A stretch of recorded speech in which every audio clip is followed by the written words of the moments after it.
Yeah, we understand. Gosha, we deactivated HSA fan a little bit earlier than on schedule. Yes, I understand. So we sent TED3 command. Yeah, that's right. Why should they rotate, you know, without any objective? Okay, that's right. So it is deactivated. Copy that.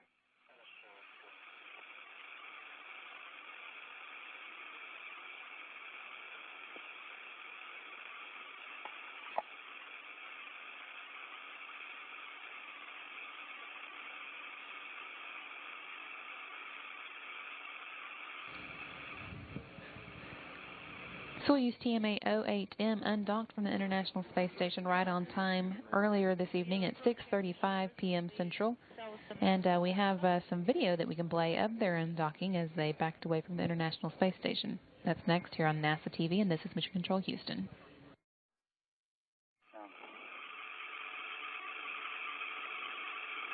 Yes, Okay, we're receiving the image, so the SSVP mode is complete. Team here on the ground confirming that the Soyuz has undocked, and you can see here in the view being sent down from the Soyuz via Russian ground stations. It's moving away now from the International Space Station, and that occurred on time at 6:35 p.m. Central Time. What about the headlight? Is it on? No, not yet. Could you please activate the headlight? Okay. Yes, you can switch, turn on the headlight.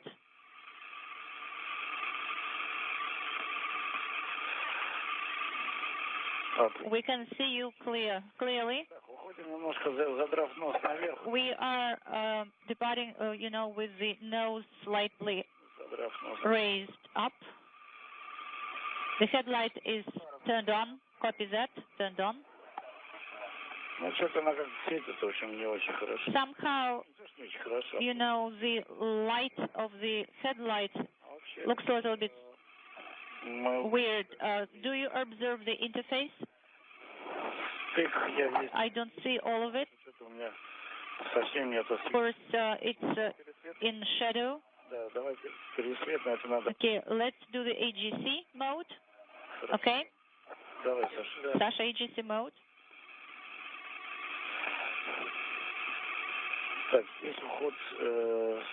Once again, the Soyuz TMA 08M carrying Expedition 36 Commander Pavel Vinogradov and flight engineers Alexander Masurkin and Chris Cassidy has undocked from the International Space Station. That took place as scheduled at 6:35 p.m. Central Time, when the station and Soyuz are about 258 miles above Mongolia. And as you can see, it's now slowly making its way back away from the International Space Station in preparation for the separation burn that will speed that that move up a bit. That wraps up a 166-day stay aboard the International Space Station for that crew. They launched to the space station on March 28th and arrived that same day, making the first one-day journey Can you see to the space station for any crew.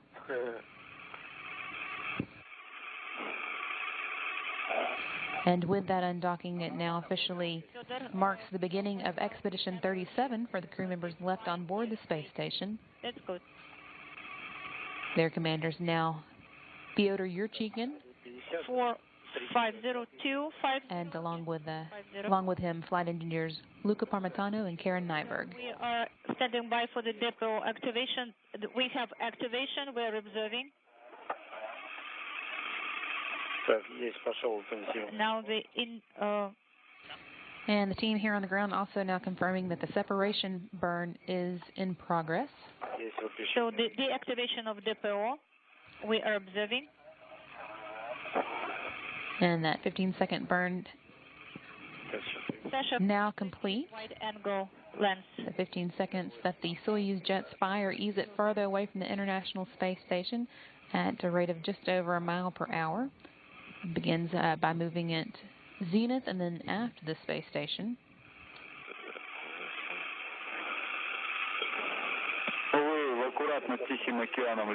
We are over the Pacific Ocean right now, the huge space of the Pacific Ocean. Okay? Copy that.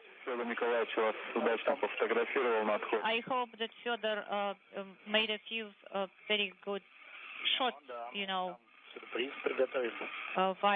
through the camera while you were leaving the station. Yes? We prepared a surprise for him, actually, and he's silent for some reason. He's probably looking, you know, at the photos and maybe uploading them on the internet site. Okay.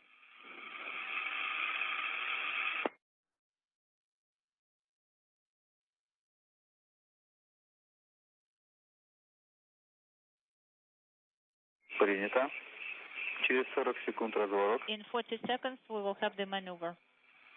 That again was a look at the activities earlier tonight when the Soyuz TMA 08M carrying Pavel Vinogradov, Alexander Misurkin, and Chris Cassidy undocked from the International Space Station. Again, that took place at 6:35 p.m. Central Time. Vinogradov, Cassidy, and Misurkin launched their Soyuz from Kazakhstan at 3:43 p.m. Central Time on March 28th and quickly became the first crew to make the journey to the space station in just one day. They docked to the Poisk Mini Research Module at 9:28 p.m. that same day. Now, having undocked again at 6:35 p.m. today, they've wrapped up a 166-day stay on board the space station, and their landing just before 10 p.m. Central Time tonight will wrap up their time in space. 07:45 seconds. Left behind aboard the International Space Station, the now Expedition 37 crew is just about finished with their day. They are flight engineers Karen Nyberg, Luca Parmitano, and, of course, the newly official Expedition 37 Commander Fyodor Yurchikhin. That crew launched from Kazakhstan on May 28th and docked the same day. They'll be joined later this month by 3 new crew members, Oleg Kotov, Sergei Rosansky, and Mike Hopkins, who are all scheduled to launch on September 25th. Gosha, it's my nature. 7 minutes to go now until the Soyuz deorbit burn. It's going to drop it back into the Earth's atmosphere. It'll by then be about 12 miles away from the space station.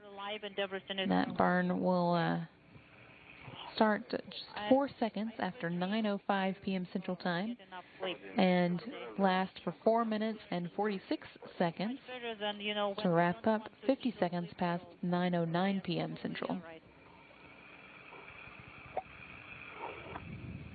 Firing those engines will act as a brake on the Soyuz, slowing it down by 128 meters per second or 286 miles per hour and dropping it out of orbit and back into the Earth's atmosphere. Yes, that's correct. About 30 minutes later at 9:32 p.m. when the Soyuz is at an altitude of 87 miles above the Earth, the vehicle's computers will command the 3 modules of the Soyuz to separate. That'll be just above the first traces of the Earth's atmosphere. You're seeing here a graphic of that was first the undocking of the Soyuz from the station, and now this is depicting the deorbit burn.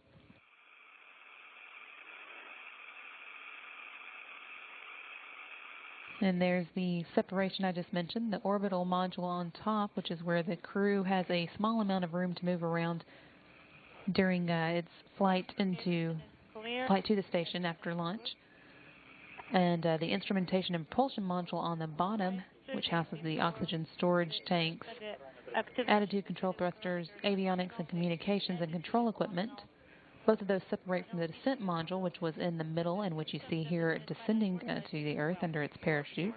That's, of course, where the crew is seated. In addition to the parachute system, it contains personally contoured seats for the crew members to use to soften their landing, as well as all the controls and displays necessary for critical flight activities, and life support provisions, batteries for re-entry and landing, and the soft landing rocket engines that slow the vehicle down just before touchdown. The orbital module and the instrumentation and propulsion module that are separated from it will burn up in the Earth's atmosphere while the descent module continues on with Vinogradov, Cassidy, and Misurkin inside. Landing. 3 minutes after that separation at 9:35 p.m., 62 miles or about 326,000 feet above the Earth, the Soyuz will begin its atmospheric reentry. The descent module's computers will orient the capsule with its ablative heat shield pointing forward to protect it from the heat as it begins to fly through the Earth's atmosphere. And the crew will begin to feel the first effects of gravity again. And then about 8 minutes later, and about 14 minutes before touchdown, when the Soyuz is 35,500 feet above the Earth and traveling at a speed of about 500 miles per hour, the Soyuz computers will command the first of a series of parachutes to deploy. That will be 2 pilot parachutes that come first, one of them 6.7 square feet and the other 48.4 square feet. Together, they'll drag out the drogue parachute, which is a 172 square foot parachute that slows the Soyuz down to 178 miles per hour. The drogue chute also creates a gentle spin for the Soyuz as it dangles underneath, and that helps stabilize the capsule in its final minutes before touchdown. Just before touchdown, that drogue chute will be jettisoned to make way for the deployment of the 3,281-foot main parachute. It continues slowing down the capsule to a speed of about 15.6 miles per hour. And at first, the capsule will hang beneath it at a 30-degree angle to help with aerodynamic stability. But after harness connecting the parachute to the capsule is severed, the Soyuz will right itself with one remaining harness so that it's in a vertical position before touchdown. When the capsule is just 16,000 feet or 3 miles from the Earth's surface, the vehicle's heat shield will be jettisoned and any residual propellant will dissipate. That allows the Soyuz altimeter, an instrument that measures altitude by bouncing signals to the ground and back to the Soyuz, will be exposed to the surface of the Earth, and it will be used to provide the capsule's computers updated information on altitude and rate of descent. And at that point, the vehicle's computers also will arm the module's seat shock absorbers.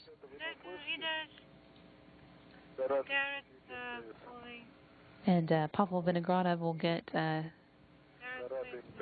reminder to then fire the soft landing engines that will be 6 solid propellant engines that will be fired just 3 feet above the ground, seconds before touchdown, allowing the Soyuz to slow to about 5 feet per second or 3.5 miles per hour for landing just before 10 p.m. Central Time. Just a little less than a minute and a half now until the scheduled deorbit burn. Again, that'll last 4 minutes and 46 seconds, and it's coming up at 9:05 p.m. Central Time.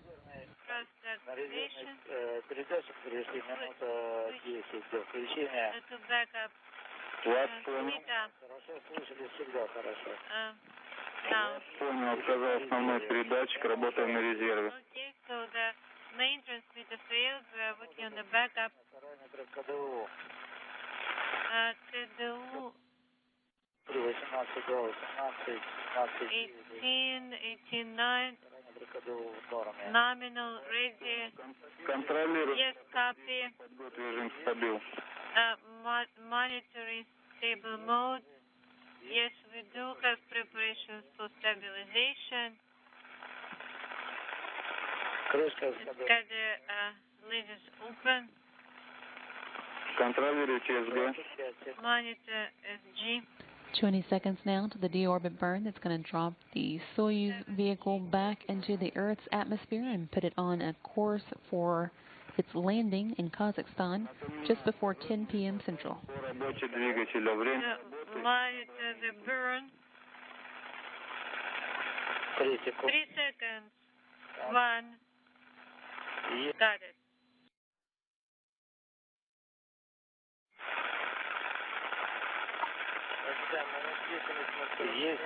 We have breaking up.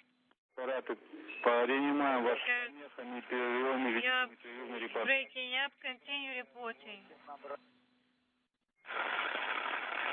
9:40, 0.45, 10:40, 11:40.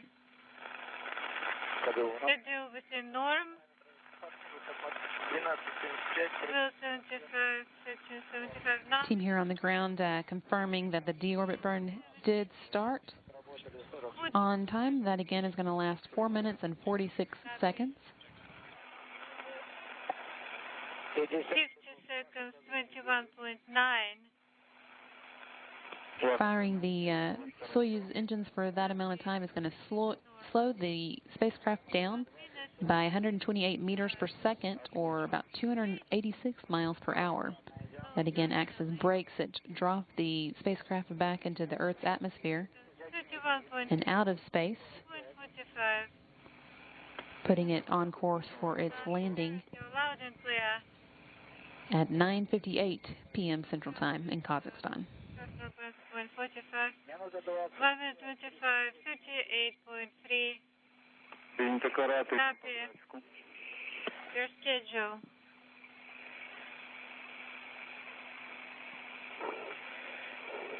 1 minute 40 seconds. 44.7.45, 46. Schedule parameters within norm. Принято, караты, принимаю вас хорошо. Copy.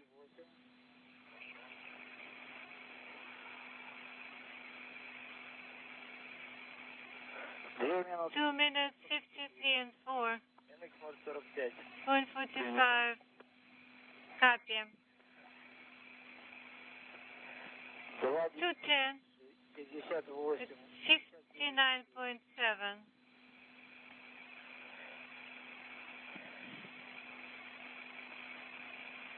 2064.0. Schedule nominal parameters. Copy.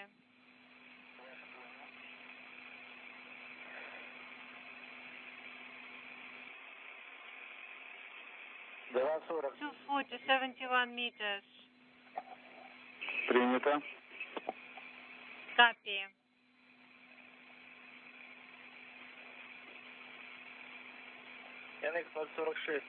Point 6, schedule parameters nominal. 256.81. Принято, прошли первый участок. The first stage is complete. Yes. 10 seconds, 87 and 10. Принято. Next point 46, schedule parameters nominal. Crew continuing to call down the status of the deorbit burn, which again lasts a total of 4 minutes and 46 seconds, so it's got just a little while longer to go. Should wrap up at 9:09 p.m. 95.6. Принято. Copy. Хорошо. Loud and clear. 340, 99.9. Next point 6, point 46. 350, 104.7. Принято. And it's point 45 schedule nominal. 4 minutes, 1090. And next point 46. 410, 113.3. Принято, караты. Copy. 146, 420, 117.5. 123, 25, 26. 121, 1. And next point 46, 430, 123.8. Принято. Copy. 440. We have gas, Вас понял. thermal sensor on. GK plus 10 past separation program in work pressure drop in Принято, караты, отлично. Как высота давления? MDO And the descent module pressure is stable, 805. And the team here in the International Space Station Flight Control Room just confirmed that the deorbit burn is complete and everything went just as expected. So the crew is now on its way for a landing at 9:58 p.m. Central Time, southeast of Dagestan in Kazakhstan. It's 805, stable. Отлично, рада слышать. Again, the deorbit burn went just as planned. Started at 9:05 p.m. and wrapped up at 9:09, and crew is now on its way for its scheduled 9:58 p.m. Central Time landing. I will tighten the seat belts here. Как народ сидит на спине, не понимаю. Следующая метка по разделению -6 минут. -6 minutes. Приведение КСС в режим Preparation KSS in the readiness mode. Аппараты, вы сейчас будете снижаться интенсивно. Yes, you will be intensively landing. Связь будет Down, most likely. CAM is going to be ready and be ready for it. Copy. Pusha. Крис, а ты можешь ее пока подержать? Yes. Hold on to that for now, sure. Так, Крис у нас главный за спуск, где ручка. Chris is going to hold on to Ruth's handle. Так. He'll be the main guy for landing.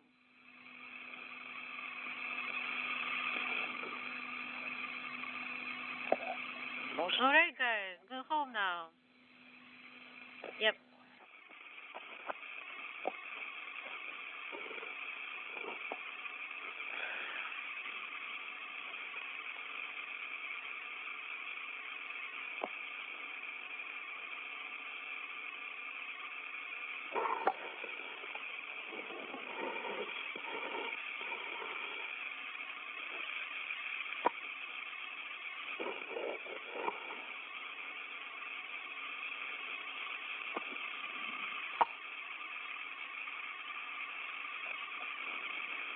Так, ну, Крис, здесь ничего нету.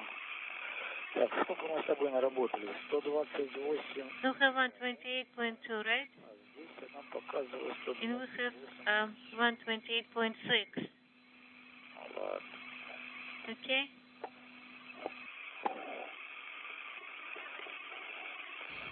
Карата, во сколько у вас прошла ДК точно? Guys, what was the DK? The car. What time exactly?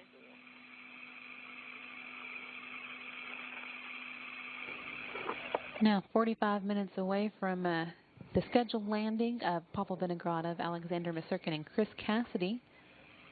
Just finished their deorbit burn a few moments ago, 0.5. which sets them on course for landing. With that complete, the next milestone they'll come to in their journey back to Earth is the separation of the descent module that they are inside of from the other two modules of the Soyuz that have been with them since launch.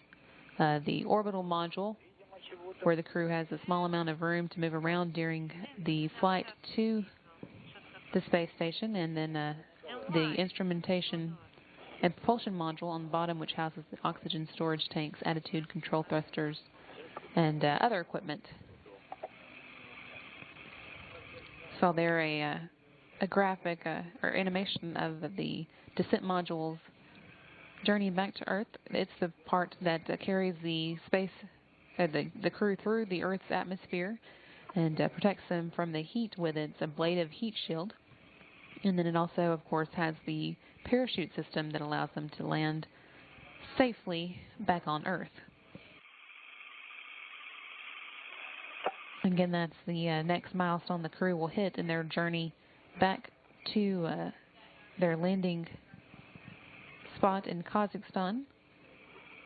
That should take place at 9:32 p.m. Central Time. Landing, once again, is about 43 minutes away now, scheduled for 9:58 p.m. Okay, thinking about coffee and apples.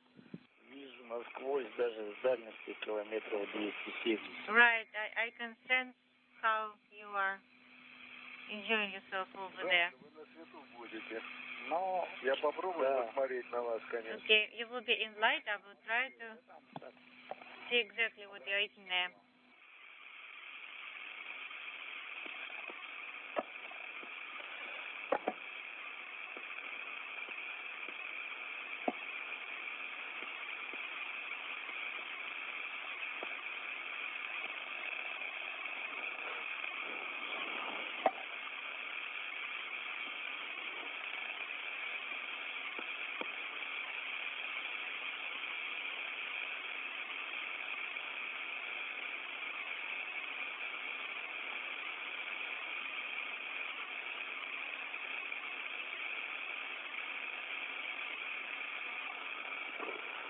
Карате, текущая высота у вас в районе 370 километров. Karate, Побережье Африки. you are approaching the shores of Africa.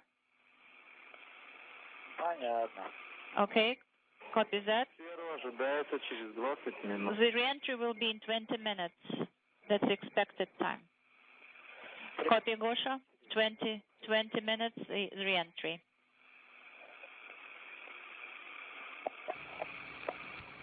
Team on the ground in Moscow giving the crew an update on what to expect as they continue on their journey back to Earth, letting them know that they're about 20 minutes away now from the point when they'll begin to experience the Earth's atmosphere again for the first time and feel the effects of gravity.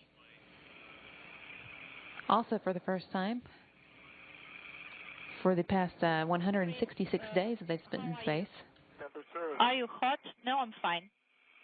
Well, it's bearable. Yes.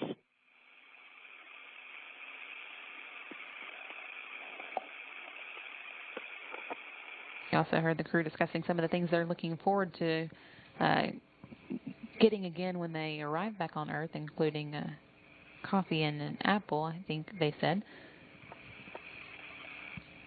One of the things lacking on the International Space Station, of course, is a good supply of fresh fruit. They only get that occasionally when a cargo vehicle arrives, so that's often one of the first things that crew look forward to when they do return to Earth.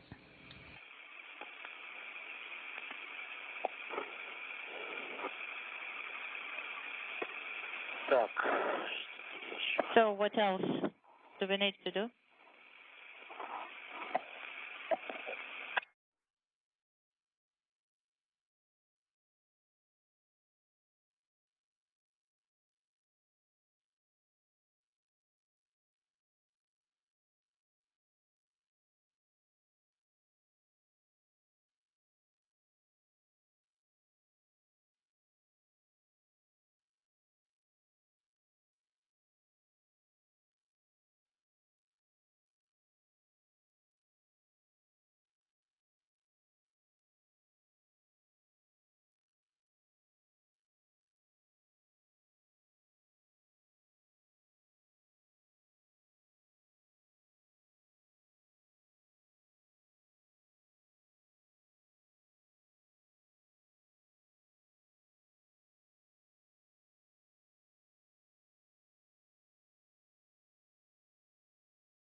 Karate Moscow, how do you read? We read you loud and clear. Everything is fine on board. Copy that. We also read you loud and clear. 13 minutes before the separation. Confirm.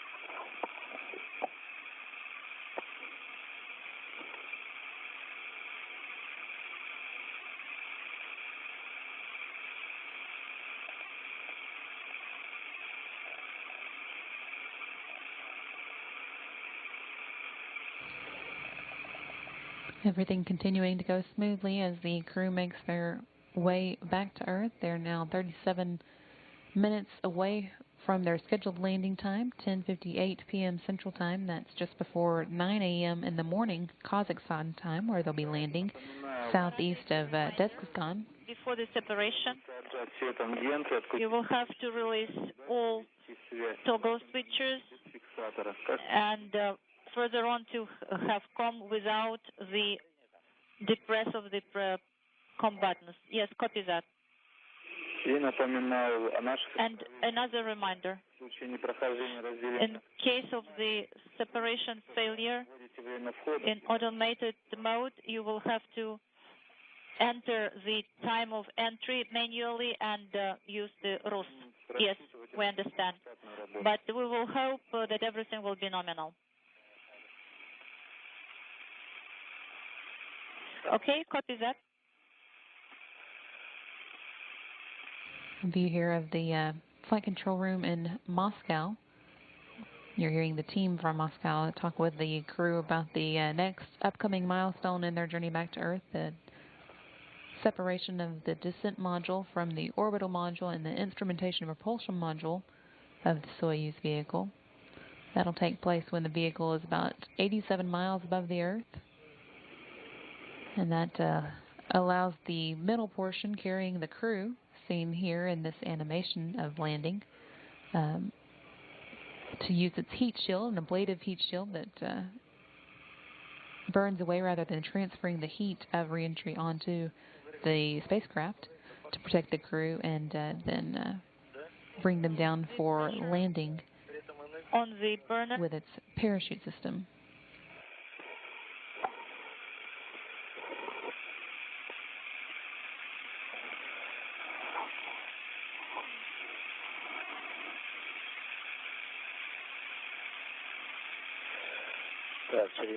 In 5 minutes, we are closing the helmets.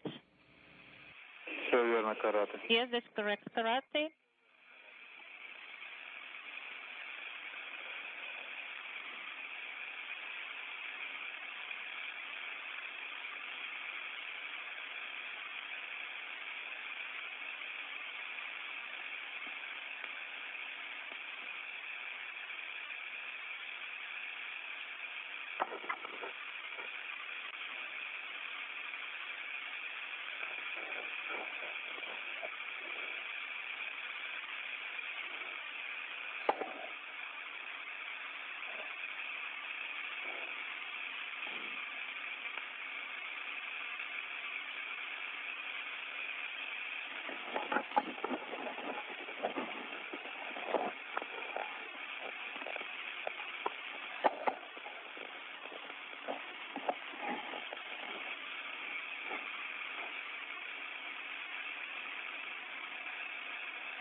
In 3 minutes, we're standing by for the separation. Separation minus 6 minutes. We are closing the helmet.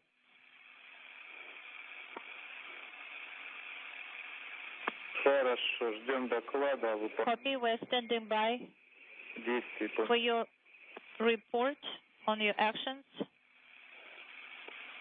Copy, Gosha. Pavel Vladimirovich, GS3 indicator, the compass, is it illuminated? Yes, it is illuminated. Copy that, that's all good.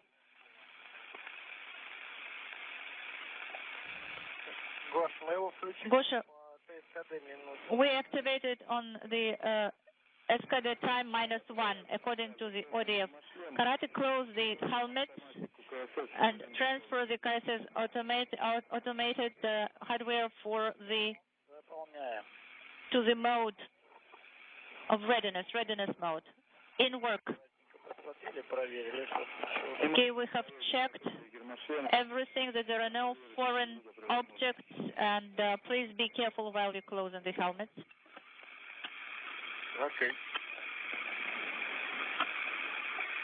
Crew has had their Sokol spacesuits on since before they undocked from the International Space Station. That's one of the first things they did when they closed hatches between the station and the Soyuz. And now, as you can hear, they're completing that bit of work by actually closing their helmets that are part of those spacesuits, part of the protection that they'll use during their landing, which is now 32 minutes away. Working fine. The F3 command has been sent. Copy that. F3.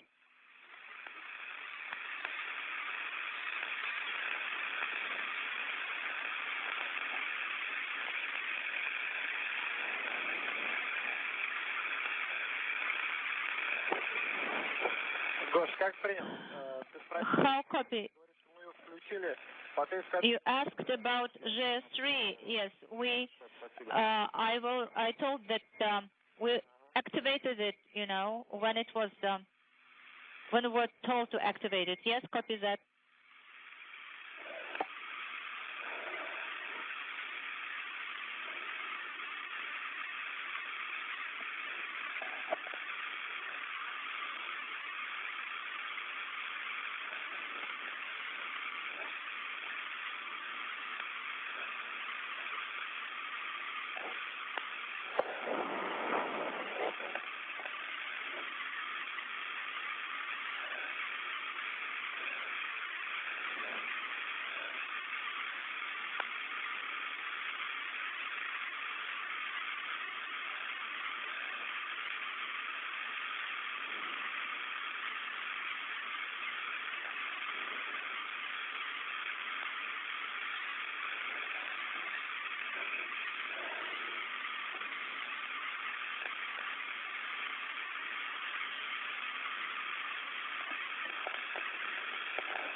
Moscow, Karate, 5 minutes till separation. Everything is fine on board.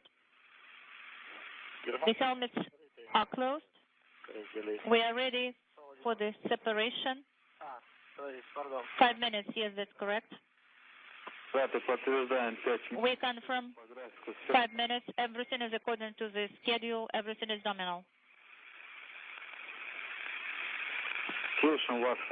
We read you loud and clear. We also read you loud and clear. The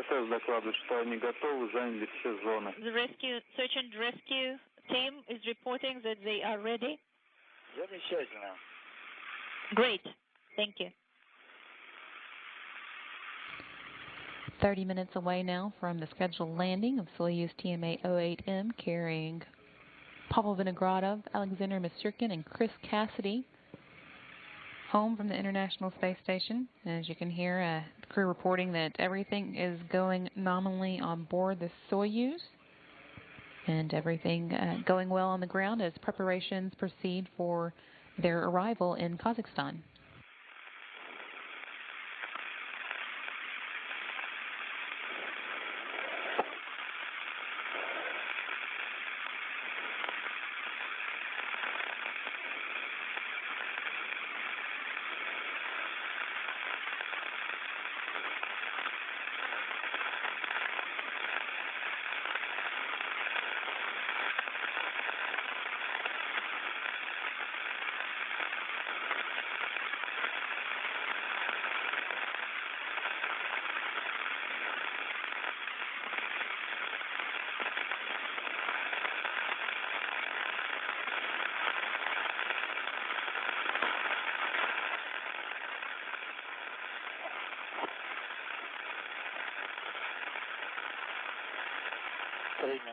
Three minutes till separation. Everything is fine on board.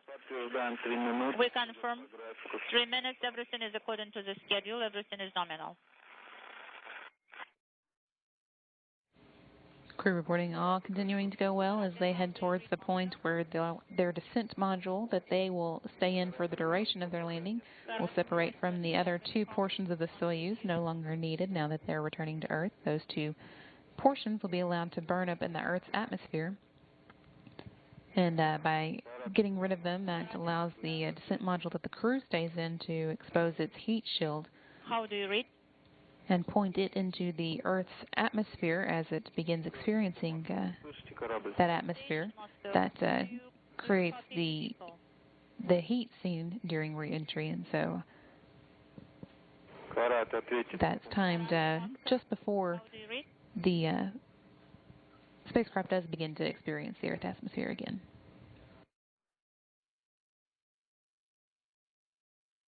Karate, how do you read? Karate, how do you read ISS? Карат, ответить СУПа Москвы. Karate, Moscow.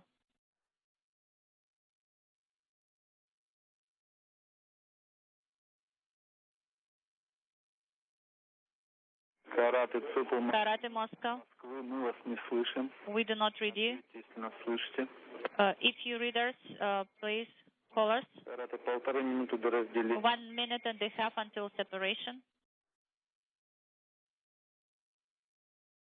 Карат, ответить СУПа. Karate, Moscow.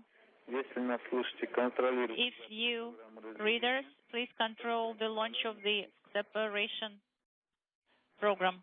Минута 20 до разделения. 1 minute, 20 seconds till separation.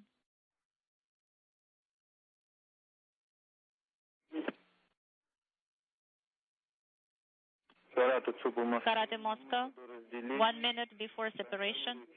Please control БДУСа 2. the BDUS 2 activation. Карат, мы вас не слышим. Karate, we do not read you. If you read us, please call us. We read you. Карат, слышим вас. Karate, we read you intermittently. Как отработала программа разделения? So what about separation program? Everything was activated according to the schedule. Карат, ответить СУП. Karate, Moscow, we do not read you.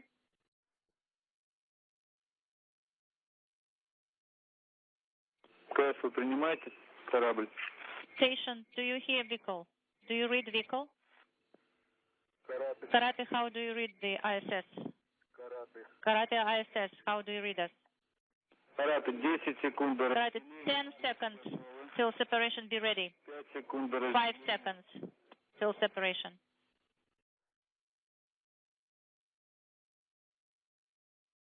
Карат, ожидаем вас. Karate, expecting for your report on separation. Карат, СУПа Москвы. Karate, Moscow.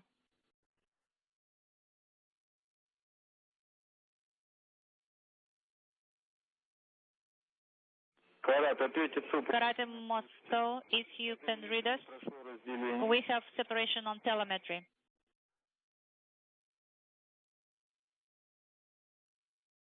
Карат, СУПа Москвы. Karate, Moscow, Слушайте, if you can read us, call us. Карат, вход в атмосферу 05:37. Reentry, the reentry time is 05:37:05.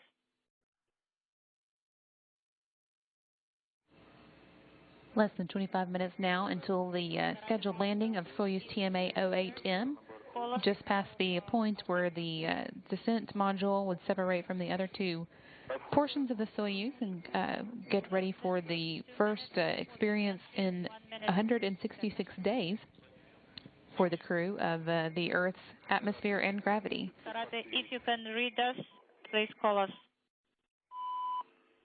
Hearing some communications calls between the two vehicles, it's not uncommon for communication dropouts to occur as the Soyuz does make its way back down to Earth. Before reentry. So far, everything going well as landing preparations proceed. Карат, мы принимаем телеметрию. Karate, we are receiving telemetry. The separation was nominal via the telemetry. So if you can read us, please call us 1 minute, 10 seconds before the separation. В атмосферу, Карат. Before the reentry, sorry. 1 minute before the reentry.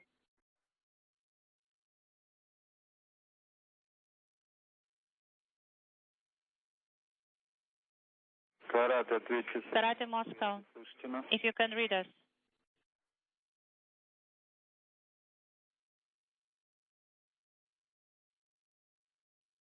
Карат, 40 секунд до 40 seconds before the reentry. Если нас слышите, If you can read us, прокрутите ПК ПСА. please control PKPSA entrance and control the activation of automated hardware of the landing, and open RPV2 and prepare a route controller. Please control the reentry. Monitor the reentry. The reentry is at 053705.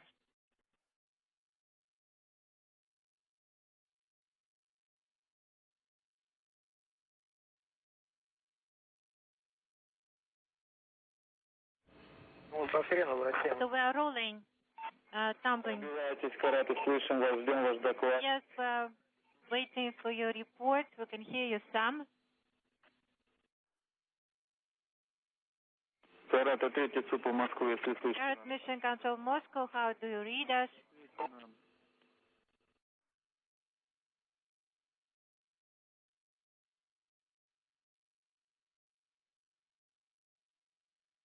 Карат ЦУПу Москвы, если нас слышите, ждем ваш доклад.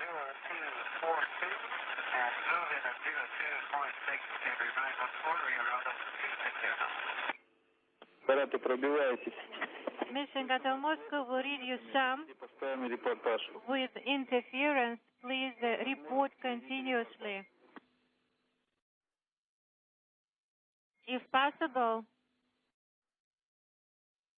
please report continuously.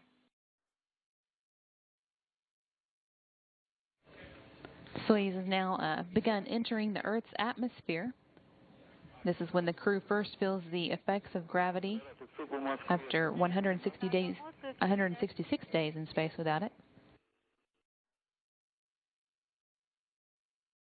At this point, the descent module's computers have oriented the capsule so that the heat shield is pointing forward and protecting it from the heat generated by the atmosphere as it begins to re-enter it. Please report on your progress. Again, continuing to hear some communications calls between the team on the ground and the crew. As landing. That's not uncommon to experience communication dropouts as the crew makes their way back to Earth, especially now that the International Space Station has increased its altitude from what it previously was to about 260 miles above the Earth on average. That increased range between the space station and the Soyuz can cause more communication dropouts. Movement in the atmosphere. Carrot Mission Control Moscow, if you read us, please report.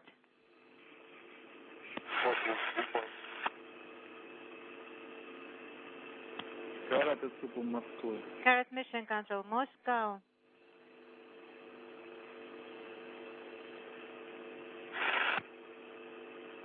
Less than 20 minutes from landing now.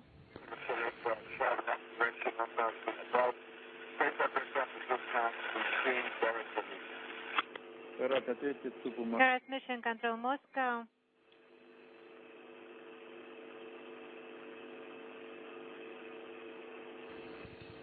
And the next milestone for the crew will come in about 6 minutes at 9:44 p.m.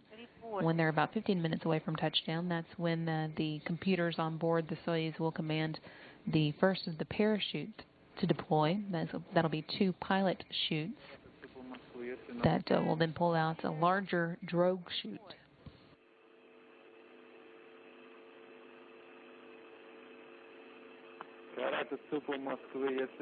Carrot Mission Control Moscow, report if you can hear us.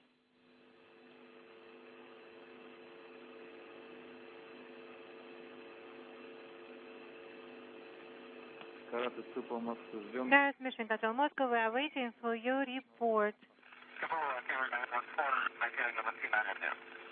Inaudible.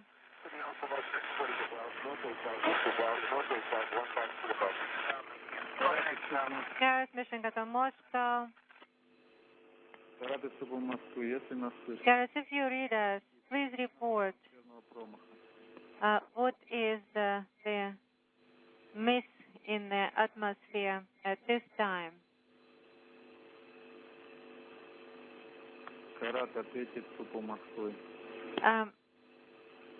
Carrot Mission Control Moscow.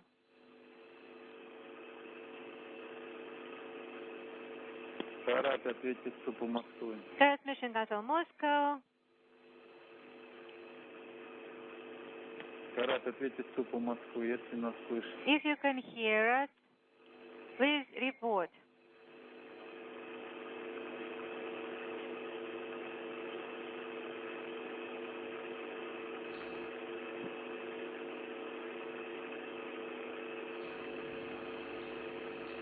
Just a couple of minutes away now from the deployment of the first parachutes in the Soyuz parachute system. That again will be 2 pilot chutes. One of them 6.7 square feet and one 48.4 square feet. Together they'll pull out a 172 square foot drogue chute. That will begin the real work of slowing down the Soyuz. That'll slow it down to 178 miles per hour in only about 16 seconds, and also begin stabilizing the capsule. Again, that's coming up in just a couple minutes.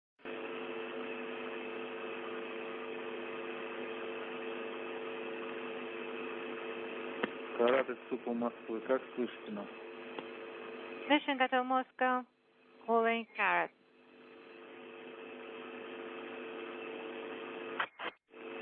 Sarah, ответьте СУПу. Mission control Moscow, calling Soyuz. Sarah, если нас слышите, ждем If you read us, report пуска. on the type of re-entry and the misinformation.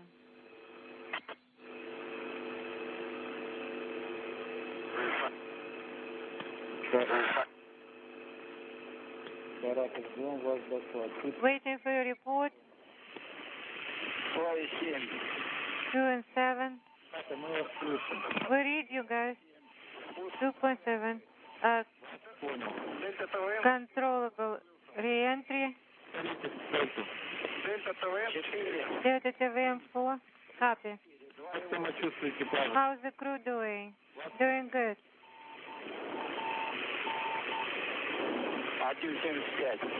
375. Понял. Copy. Plus 9. Принято. Zeros. Copy. We have beacon. Copy. Какая максимальная перегрузка? What's the maximum load? Принято. 414. 424. Copy. Хорошо. We read you loud and clear. Свобода у вас 5-10 секунд. 10 seconds, sir. You can hear the communication with the crew back to normal as expected. Again, the distance of the International Space Station, which is used to as a communication bridge to the Soyuz, its increased altitude can cause some communications dropouts as the Soyuz makes its way back to the Earth, but got a confirmation from the crew that everything is going as expected as they make their way down for landing in less than 14 minutes, scheduled for 9:58 p.m. Central Time. And that's just before 9 a.m. Central Time, or 9 a.m. in Kazakhstan.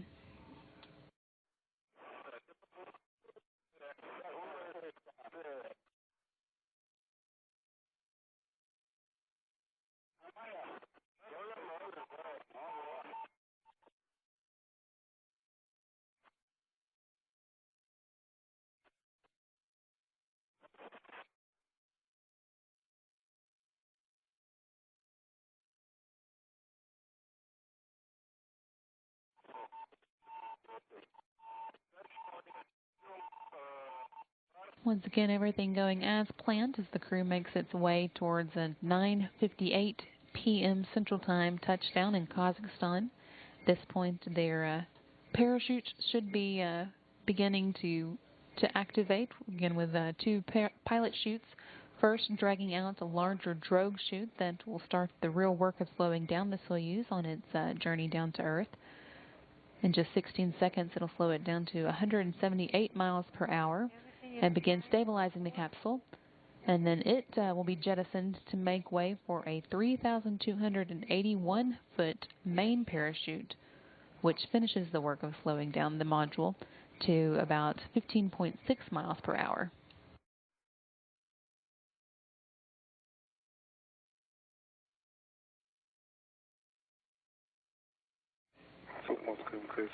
Animation here of what that parachute deployment looks like with the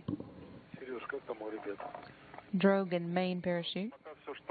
Again, the main parachute, the largest of the series, will slow Soyuz down from 178 miles per hour down to 15.6, and you can see now here we're getting our first views of the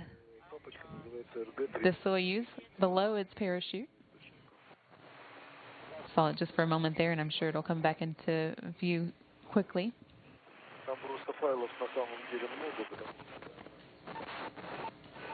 And there it is again. Once again, that is the Soyuz TMA 08M with Pavel Vinogradov, Alexander Masurkin, and Chris Cassidy inside, making their way down for a landing out southeast of Despotkan, Kazakhstan. Take them a little while to get down. They're now about 11 minutes away from the scheduled touchdown.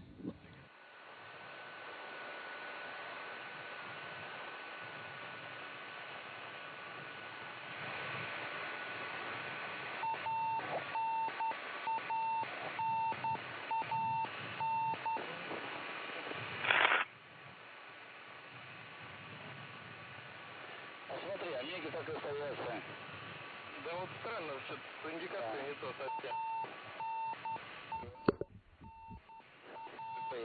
К сожалению. И они у нас так, по-моему, с разделения стоят. Ну вот разделились, да, и вот так вот все это пошло. Yes, I think the indication has remained the same since the separation. Search and rescue plane, karate.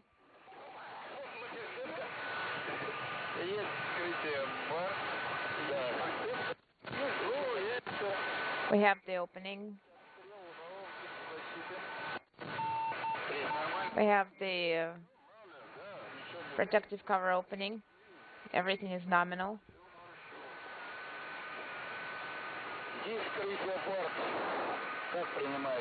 How copy?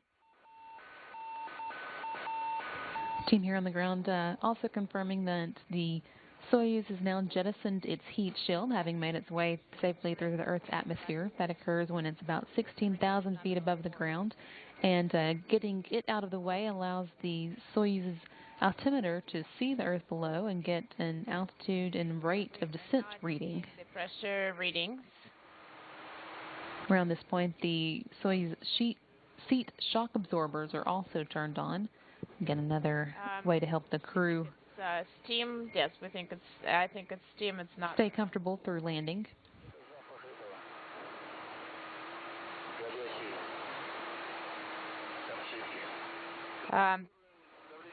This is the outside protective cover smoldering smell.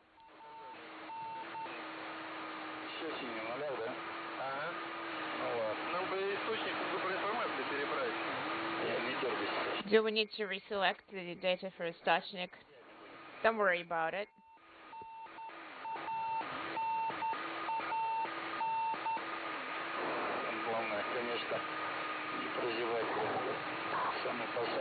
We just need to make sure we don't miss the landing itself. Can't see much. Soyuz TMA. Search and rescue team, how copy Soyuz?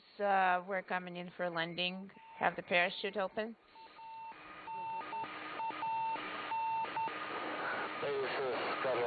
About 8 minutes now left in the Soyuz's descent, making its way down to the Earth for the first time in 166 days since it launched on March 28th, bringing home Pavel Vinogradov, Alexander Masurkin, and Chris Cassidy.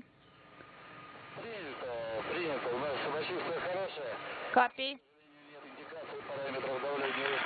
We are feeling fine. Unfortunately, we're not seeing the pressure indicators in the descent module. We do not see the actual pressure parameters. We're feeling it, but we don't see the parameters.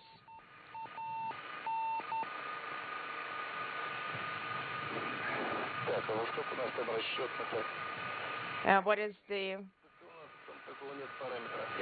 scheduled time? No, we don't see that parameter.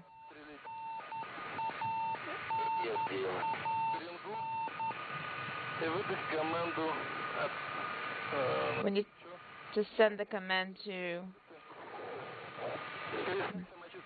jettison the chute straps at some time. How are you feeling? Feeling fine.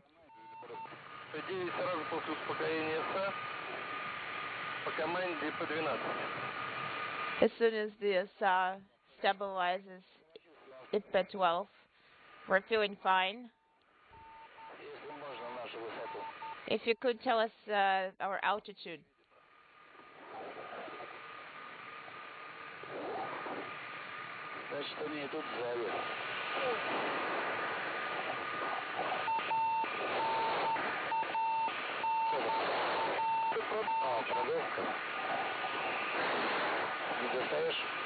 Can you reach it? 6 minutes now until the Soyuz is scheduled to touch down. That should be at 10:58 or 9:58 p.m. Central Time. Before they do touch down, once they're at an altitude of just about 39 feet, Vinogradov will get a notice from the computer to prepare to fire 6 solid propellant engines called the soft landing engines that are going to slow the Soyuz a bit more to 5 feet per second, about 3.5 miles per hour. One last effort to make the landing as easy on the crew inside as possible. Sasha, you can leave it.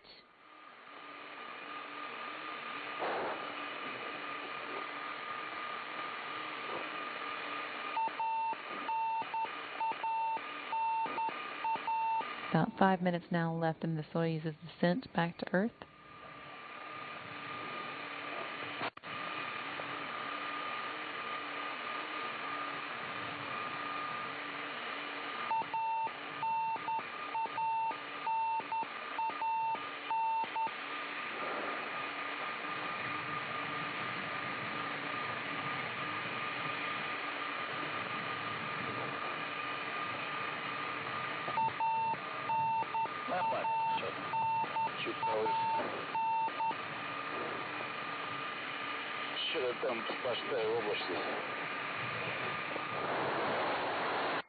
Sasha, a little bit up.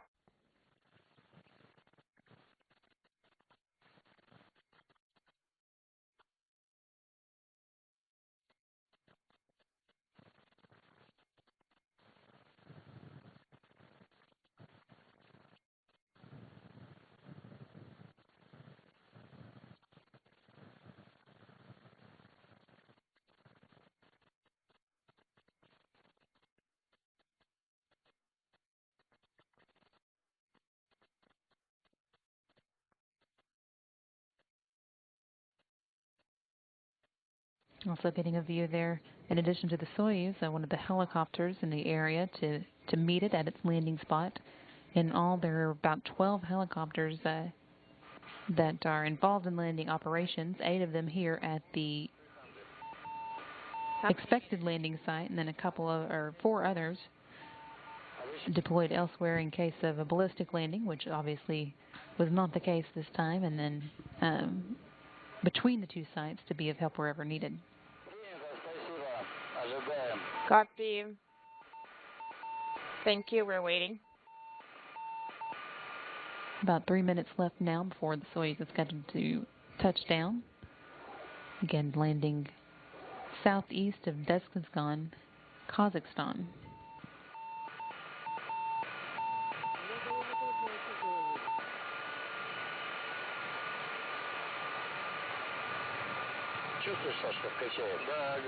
Sasha, do you feel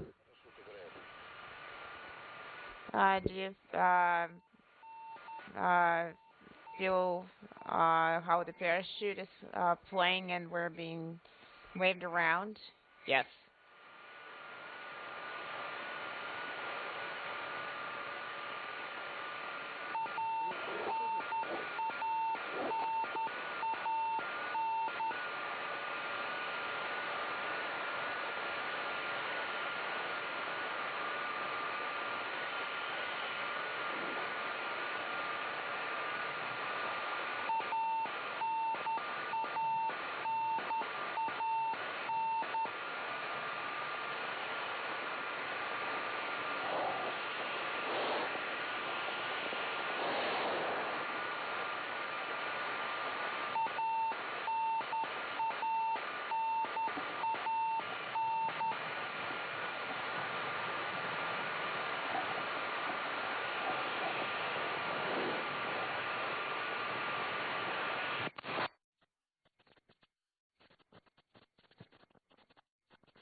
Crew's coming back to a wet day in Kazakhstan with showers in the area and overcast skies.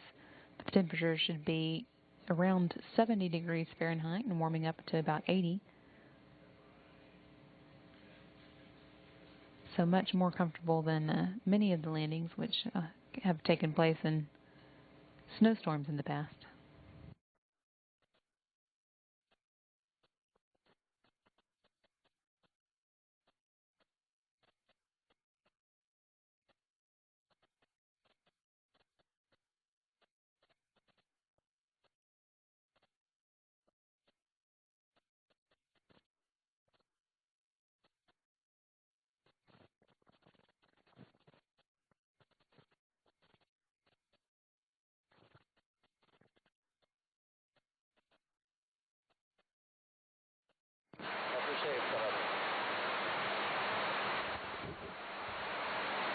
Go ahead, Karate speaking.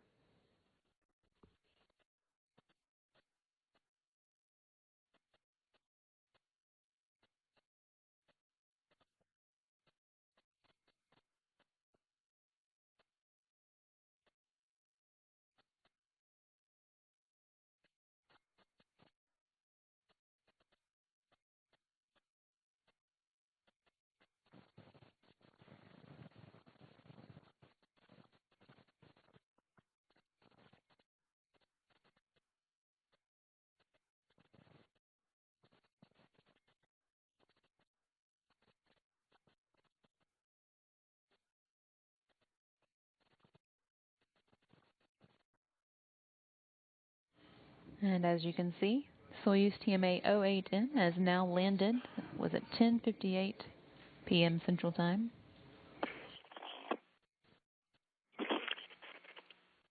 Экипаж МКС СОПа Москвы. Station Moscow. On Space to Ground 1.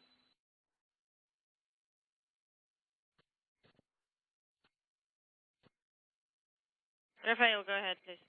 Ну все, ребята, съели вот. Brother, the guys have just landed live. That is wonderful news. Wonderful, wonderful. Вертушки будут Wonderful. рядом.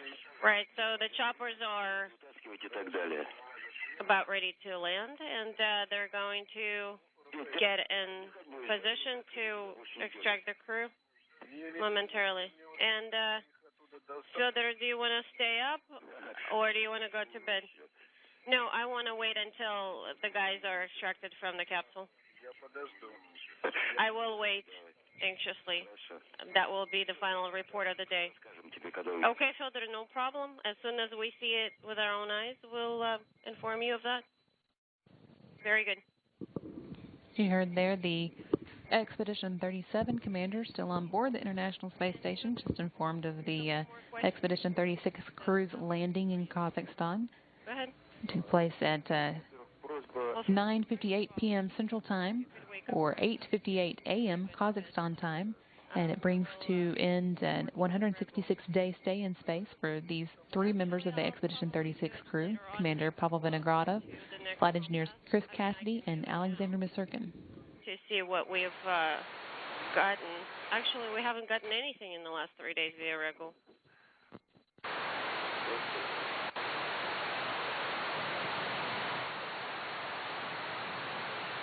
To place data files on RSP. Absolutely, Sergey. And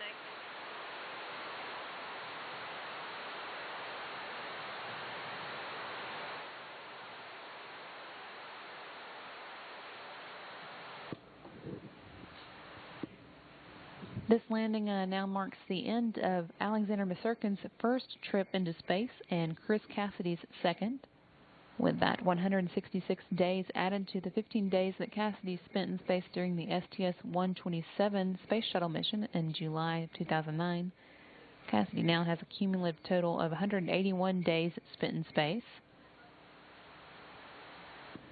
And Pavel Vinogradov came into this mission with two previous stays in space under his belt, a total of 380 days before he launched for the Expedition 36 mission. One of those stays was aboard the Mir space station in 1997, and the second one was in 2006 as part of the International Space Station's Expedition 13 crew. With these 166 additional days, his new total now is 546 days spent in space.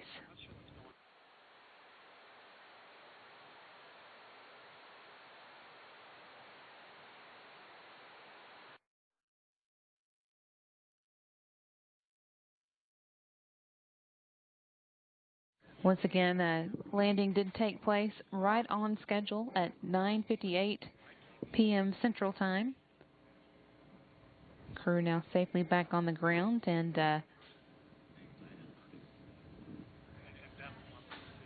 now the next step will be for all the vehicles that were pre-staged for touchdown to make their way to the actual landing site. That includes 8 Mi-8 helicopters with television equipment and inflatable medical tent, as well as a number of NASA representatives. Those include Dan Hartman, the Deputy Space Station Program Manager, and Bob Bankin, Chief of the Astronaut Office, as well as Flight Surgeon Steve Gilmore, and the NASA Moscow Technical Liaison, Michael Serber. In addition, NASA spokesperson Rob Navius, who we expect to hear from later in the hour, and NASA photographer Bill Ingalls.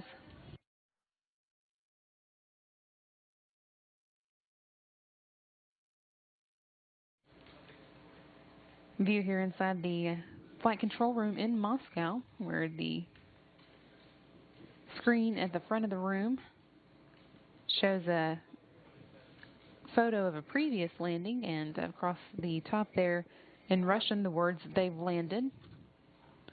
Again, that landing occurred at 9:58 p.m. Central Time, or 8:58 a.m. Kazakhstan time.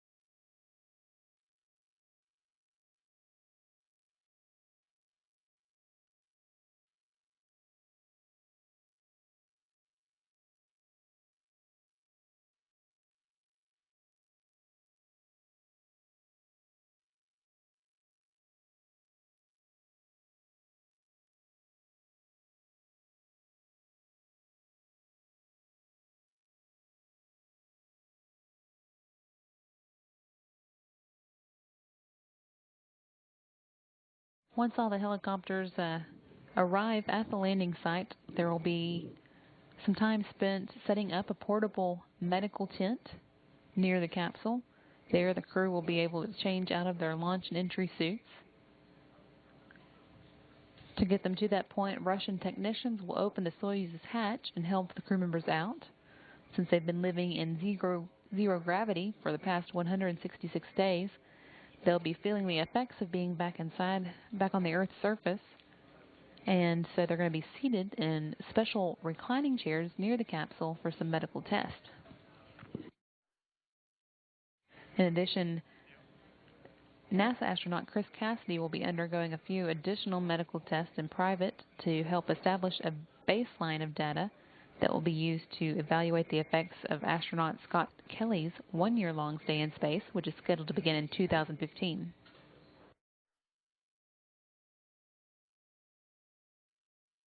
After about 2 hours, the crew is going to be helped into helicopters for a flight back to a staging site in Karaganda, Kazakhstan, and from there they'll board planes home to either Houston or Moscow as appropriate.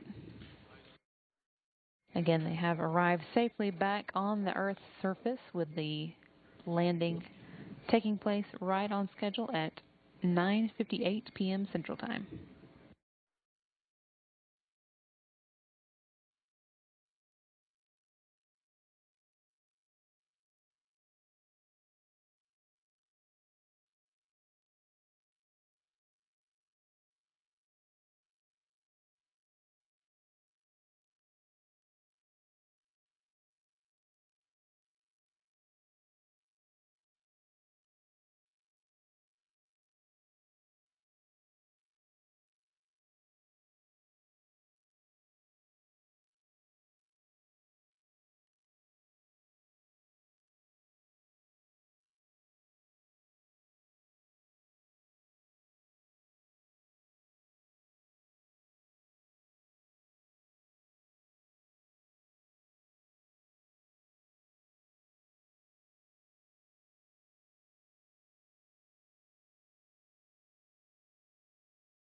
Once again, the 3 members of the Expedition 36 crew, Pavel Vinogradov, Alexander Misurkin, and Chris Cassidy, landed in Kazakhstan at 9:58 p.m. Central Time.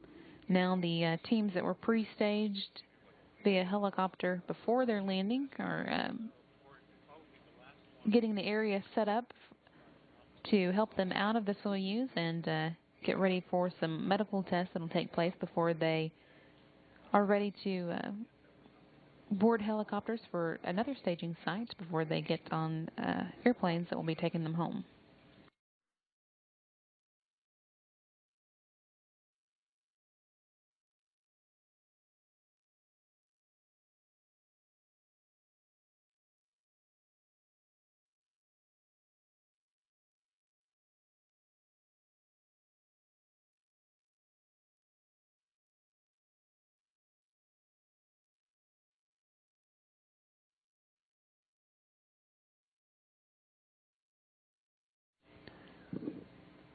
Currently seeing a view inside the flight control room in Moscow,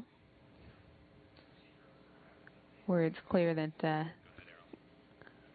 teams have reached the Soyuz and are getting ready to remove the crew from the capsule.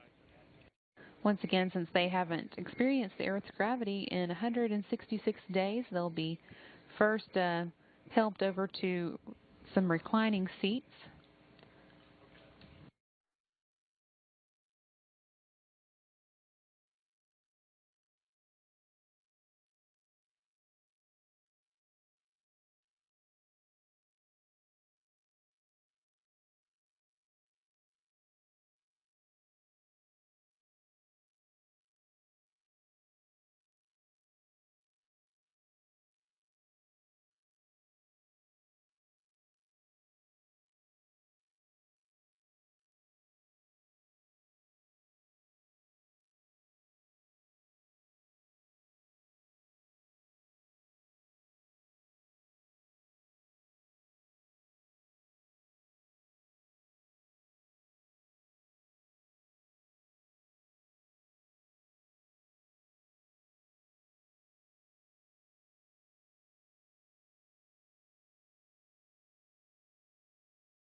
One of the crew members already out of the Soyuz, as you could see in this view, which we are seeing via the screens in the flight control room in Moscow.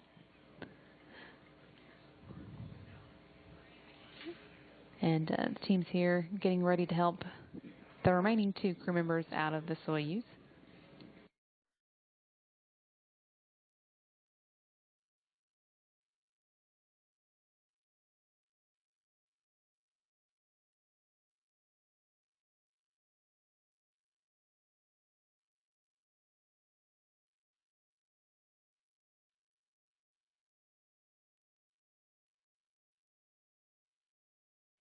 The crew's been on the ground for about 14 minutes now. They landed in Kazakhstan at 9:58 p.m. Central Time.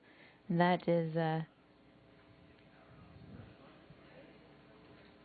8:58 a.m. Kazakhstan time.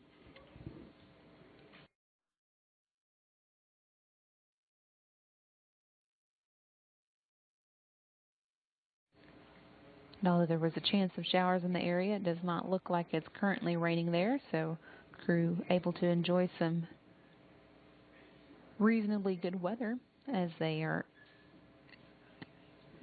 being pulled out of the Soyuz capsule following 166 days in space.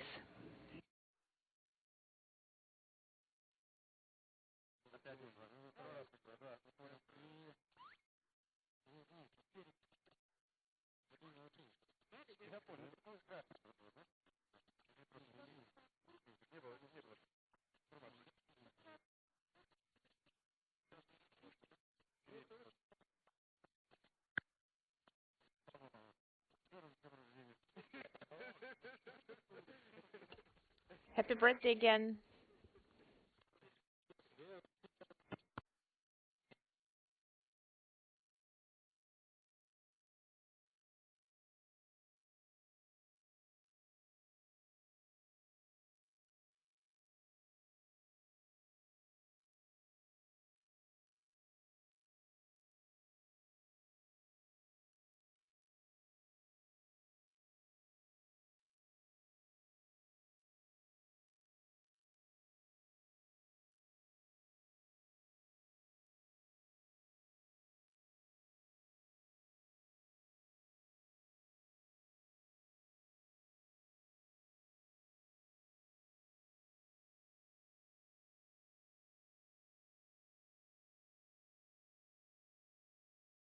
Continuing to see here some video being shown inside the flight control room in Moscow of the crew being helped out of the Soyuz. And on the ground there we have NASA spokesperson Rob Navius, who has been following along in the landing activities and can give us a report from Kazakhstan. Rob, can you hear us? Yes, I can, Brandy, and good evening to our listening and viewing audience around the world.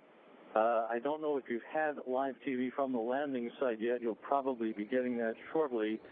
Soyuz Commander Pavel Vinogradov, the oldest human ever to land in a Soyuz vehicle at the age of 60, is sitting very comfortably in one of the 3 reclining chairs just outside of the Soyuz spacecraft, which landed on its side on this still and sunny Wednesday morning on the southern steppe of Kazakhstan.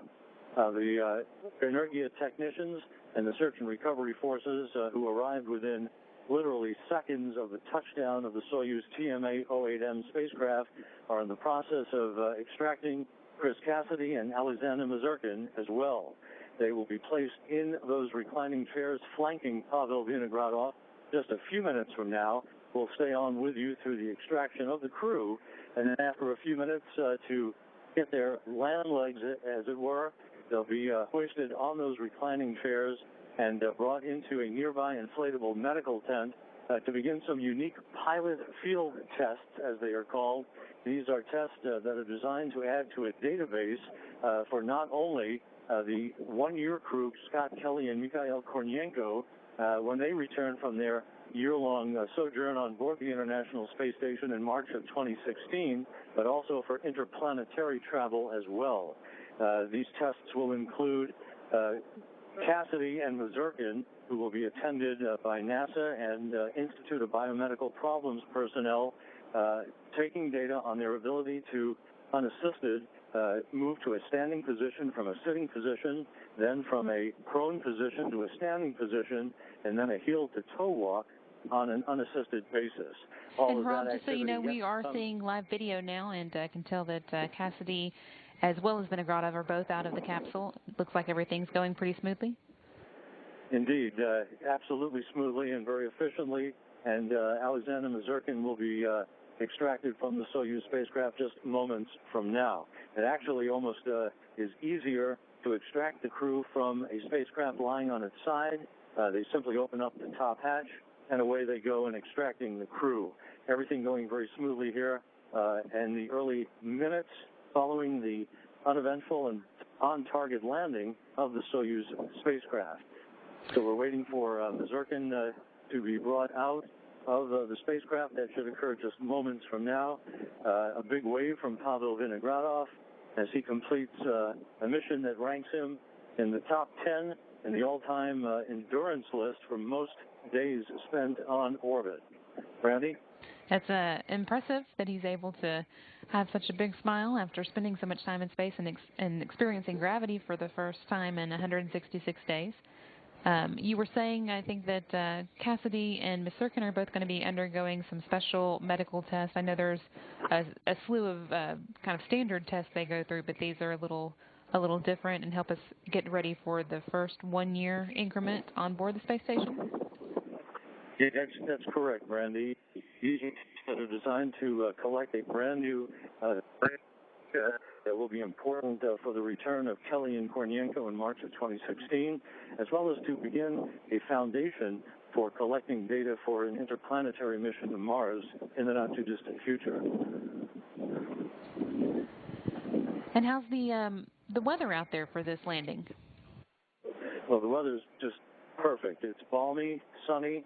There had been a forecast of the potential of rain showers to the north of here, but the approach of a cold front held off just long enough, and the spacecraft descended under a very early breeze out here in the morning time frame on the steppe of Kazakhstan here, as we're just weeks away on the cusp of turning into the fall. You're breaking up just a little bit, Rob, but we'll stay with you while we can. I think we're still waiting for Mazurkin's to come out of the capsule. That is correct. Alexander Mazurkin, who completed 3 spacewalks during his tenure on board the International Space Station, in the process of being extracted. There will be 2 sets of these pilot field tests conducted in the nearby medical tent that was inflated within about 5 minutes after the arrival of the first set of helicopters here at the landing site. We staged out of the remote town of Jezkazgan, which is to the northwest of the landing site here, about a 40-minute helicopter ride.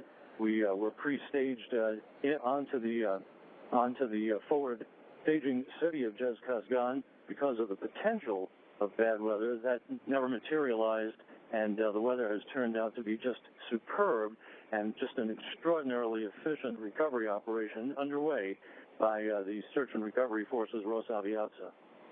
And for viewers watching on NASA TV, we're seeing now some replay of the video that we missed earlier of the first crew members coming out of the capsule.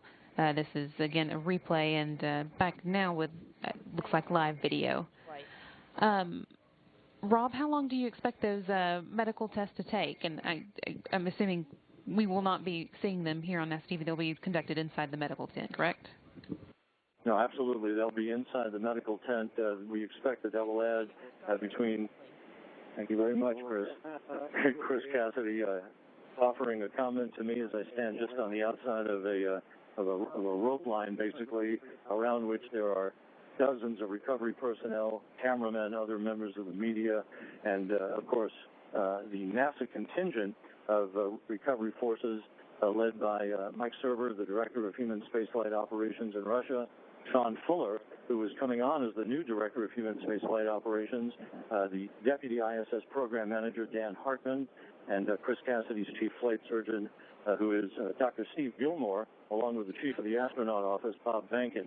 To get back to your question, Brandy, these extra pilot field tests will add about between 25 and 45 minutes, perhaps, to the time inside the medical tent, but everything will continue to proceed pretty much on track after that, where each of the 3 crew members will be loaded onto individual helicopters for about a 2-hour flight to the initial staging city of Karaganda, which is to the northeast of here, about 400 kilometers or so. After that, Chris Cassidy will board a NASA plane for a flight back to Houston, while Vinogradov and Mazurkin board a Gagarin Cosmonaut Training Center plane for their flight back to their training base in Star City outside of Moscow. So still a bit of a journey to go for them, but this leg is complete and everybody looks to be in good spirits. Indeed. Just hail, smiles all the way around, as has been the case even when the weather turned out to be a bit adverse back in March, when Kevin Ford returned home after a one-day delay because of frozen fog in the area of their landing site. These Soyuz vehicles have landed on time and pretty much in a bullseye pattern right at the intended landing target based on the calculations made by the ballistics experts at the Russian Mission Control Center in Koryov outside Moscow, who calculate the precise deorbit burn time, the trajectory, the phasing required to bring the crew home to a safe and on-time landing. Well, we're glad to see that that streak continued and we had another safe and on-time landing today. Indeed, and as we continue to await the arrival of Alexander Mazurkin to complete the trio that initially launched as the first crew for a single-day launch to docking to the International Space Station back on March 29th. They have wrapped up 166 days in space with this landing today. A very, very memorable expedition. Chris Cassidy himself performing 3 spacewalks during the course of that time. Pavel Vinogradov conducted 1 spacewalk, and Mazurkin 3, as we said earlier. This increment also saw the arrival of European and Japanese cargo ships, the ATV and the HTV, along with a couple of Progress vehicles. Left on board, of course, the Expedition 37 crew under the command of Fyodor Yurchikhin, along with Karen Nyberg and Luca Parmitano. They have some time left on the station themselves. They'll be returning to Earth in November after the arrival of Oleg Kotov, Mike Hopkins, and Sergei Ryazanskiy, who will be launching from the Baikonur Cosmodrome in Kazakhstan in just 2 weeks. And we did hear from the crew on board the station after landing. They were told almost immediately that the crew had landed, and although they didn't get to watch the landing in real time, they were going to stay up and just hear confirmation that the crew was safely out of the capsule. And getting close to being able to tell them that with just 1 crew member left. Indeed, and the configuration as it was for launch back in March from Baikonur had Chris Cassidy in the right-hand seat of the descent module, the center section of the Soyuz spacecraft, the only section that brings home the crew members. The other 2 sections are discarded upon module separation, which you reported earlier in the evening. Cassidy was in the right seat. Vinogradov, as the Soyuz commander, was in the center seat, and Alexander Mazurkin, as the board engineer, as he was for launch, 166 days ago was in the left-hand seat of the Soyuz TMA 08M. The Soyuz, by the way, once the crew is extracted, there will be some cargo and biomedical samples returned to Earth that will be unloaded by both Russian and NASA cargo specialists. They will be dispositioned appropriately, and as the crew is en route back to Karaganda, en route back to their respective homes, not only those samples, but the Soyuz spacecraft itself will be prepared to be airlifted back to Moscow for post-flight analysis by RSC Energia, the spacecraft manufacturer and designer. Interesting. So it's also got a little bit more of a journey to make. It does have a journey to make. These spacecraft are put on display, and they are used for display and other purposes back in Moscow once they are hauled back by aircraft, but not until the Energia specialists have had an opportunity to pore over all of the systems and all of the data stored on onboard recorders so that they can ensure that there has been no untoward activity involving the systems of the Soyuz vehicle, either during launch or landing. Well, thanks so much for the report, Ra. We really appreciate it, and it looks like things are going well there with just the Alexander Misurkin still that we're waiting to see come out of the capsule. Yes, we are. I think we're just on the verge of seeing Misurkin removed. Let me make my way over to the rear of the Soyuz vehicle and take a look. They're in the process of maneuvering him out of his left seat. So we should be seeing Misurkin extracted from the spacecraft, and here he comes. So the final member of the Expedition 36 crew is now being gently pulled out of the top hatch of the Soyuz spacecraft, which again landed on its side here on the steppe of Kazakhstan, and Misurkin is now out of the Soyuz, and he'll be placed in his reclining seat, his comfortable pseudo-chaise lounge, if you will, and have an opportunity to get his land legs for a few minutes. He, again, one of the two subjects of these unique pilot field tests that will be conducted inside the medical tent in the minutes ahead. Well, that's great news. We haven't seen him yet, or actually, we just got our first glimpse of him now out of the capsule. So it's good to see all three crew members safely home and looking well. They are indeed, and nothing untoward. Chris Cassidy is sitting just a few feet away from me, very passively, flashing a smile every now and then. He's very glad to be home, of course, having completed his second flight into space. His first flight occurring on the STS-127 mission several years ago that helped deliver critical components and pieces of the International Space Station. Cassidy completing a long-duration mission in which he was the head of the so-called USOS segment, the United States Orbital Segment, which joins, of course, to the Russian segment of the International Space Station. Cassidy, a former Navy SEAL, just soaking it all in as the horde of photographers begins to try to close in to get a better view of the three crew members now that they're all out of the Soyuz spacecraft. I must tell you that as the weather goes, this is one of the more passive, docile, and benign days weather-wise we've seen on the steppe of Kazakhstan. It's about 70 degrees. It will be rising into the high 70s by the time we depart for Houston a little bit later today, but just superb weather, great visibility, and clear skies to greet these three space travelers home after 166 days in space. It's a nice change for you and them both, I think. That's right. We've seen it both ways, as you've heard, and our viewers and listeners have heard reported.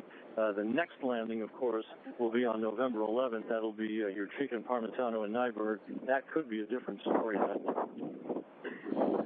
Well, we'll hope for the best. In the meantime, enjoy this weather while it holds out, and I hope everybody is able to quickly get onto their helicopters and make their way towards the next leg of the journey. Indeed, Brandy, and again, just to recap for those just tuning in, the three crew members who will be in the process of being hauled in their respective chairs into the medical tent that is about 40 yards away from here. Once in the medical tent, they'll be assisted in the removal of their so-called launch and entry suits before they undergo the first initial battery of normal, regular, standard biomedical tests, and then onto the pilot field test that we discussed a few minutes ago, the 3 sets of tests that will begin to acquire data. These are tests that are expected to be conducted after every landing on at least the U.S. crew member and one of the Russian crew members that will fly on any respective Soyuz vehicle to gather data that will be valuable initially when Scott Kelly and Mikhail Kornienko return from the International Space Station in March of 2016 after 1 year in space. Brandy? Thanks so much, Rob. We really appreciate your update, and to have a safe trip home. All right, thanks very much.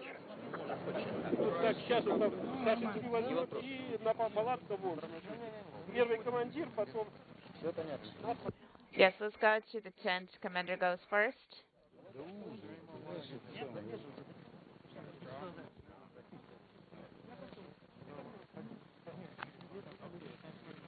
That again was NASA spokesman Rob Navius, who is on site in Kazakhstan, giving us a report of what he's seeing firsthand. We're seeing here via video of all 3 crew members now safely out of the Soyuz capsule, TMA 08M, which landed right on time at 9:58 p.m. Central Time, or 8:58 a.m. Kazakhstan time.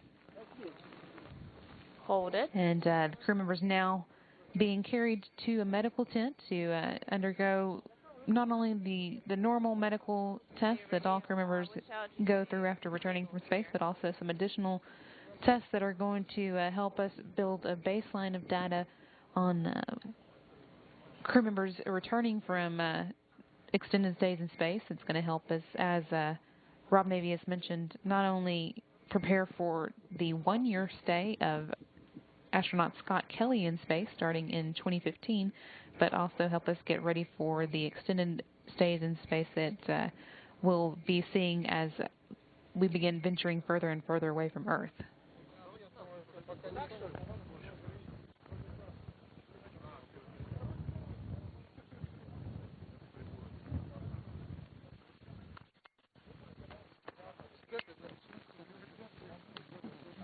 And all the crew will probably spend about 2 hours inside the medical tent before they are helped into helicopters for a flight back to a staging site in Karaganda, Kazakhstan. And from there, they'll be boarding planes home to either Houston or Moscow as appropriate.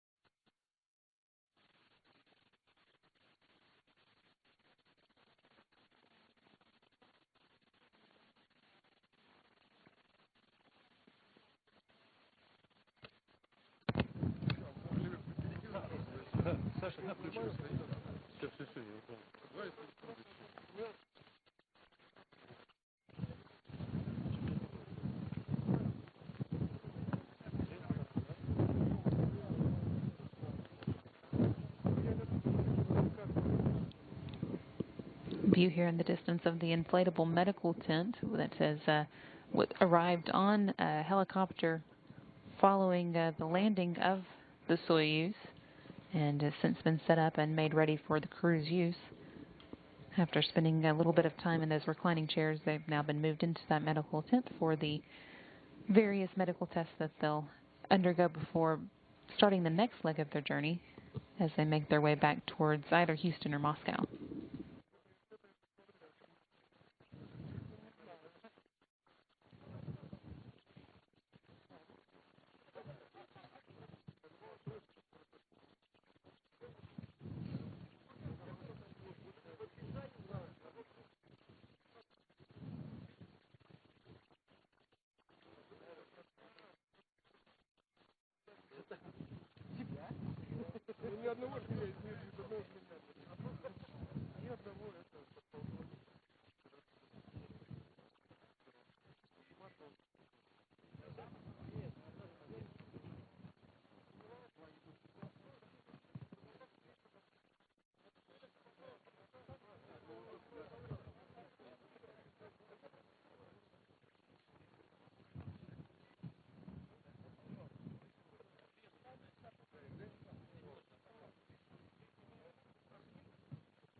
You can see in the background here the Soyuz TMA 08M now righted after it landed on its side, which actually, as you heard, makes it a bit easier for the teams here on the ground to get the crew out of the capsule.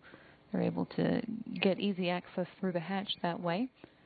Now, all 3 crew members have been safely removed from the Soyuz following a picture-perfect landing. Took place at 9:58 p.m. Central Time, and they have been whisked off to a medical tent to undergo some of the standard tests that all crew members undergo after returning from space, but also some additional tests for both Chris Cassidy and Alexander Masurkin to help us build a database of information that will be used as stays in space increase in length, starting with Scott Kelly in 2015. He'll be staying in the International Space Station for a year.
Seeing here some replayed views now of the Soyuz landing. Again, this took place at 9:58 p.m. Central Time. And as you've seen, the crew is actually already safely out of the capsule and into their medical tent. But this is an additional view that we weren't able to see earlier from one of the helicopters staged near the landing site as the Soyuz made its descent down towards a touchdown southeast of Duskisgan. in Kazakhstan. One more successful landing.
Continuing to see some recorded views of the Soyuz TMA 08M descending toward its touchdown point in Kazakhstan.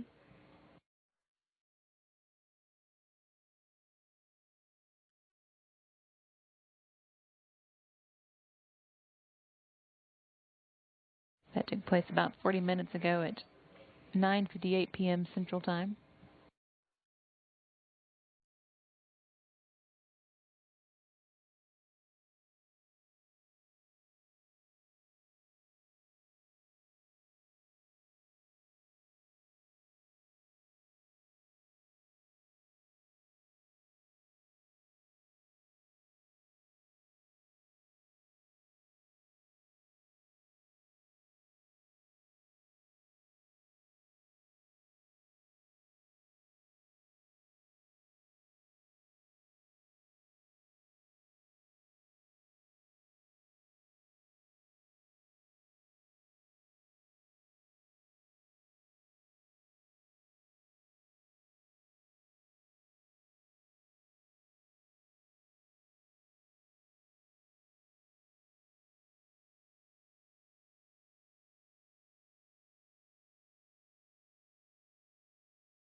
continuing to see some recorded video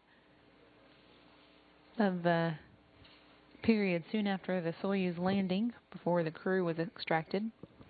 Again, that took place at 9:58 p.m. Central Time, and the crew has since, all three members of it have been safely removed from the capsule and helped into the medical tent for the various tests they'll undergo before getting into helicopters and making their way back towards the staging point where they can board planes for home.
Again, seeing a recorded video here of the Soyuz capsule being opened after its 9:58 p.m. Central Time landing.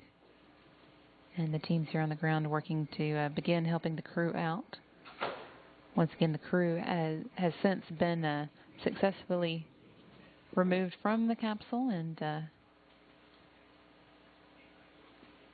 gone on to the various tests that follow a return from space.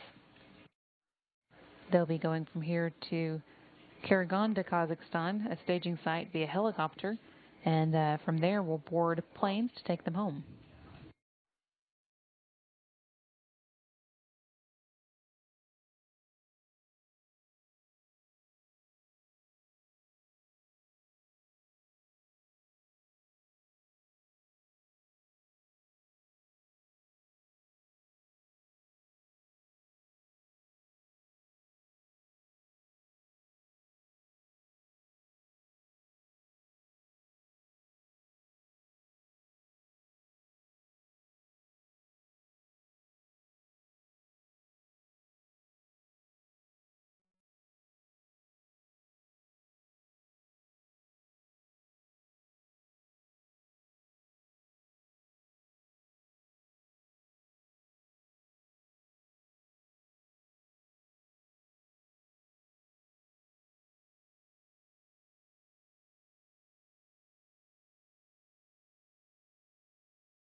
Once again, recorded video here of Commander Pavel Vinogradov's removal from the Soyuz TMA 08M after its return to Earth at 9:58 p.m. Central Time. This again is recorded video of that process.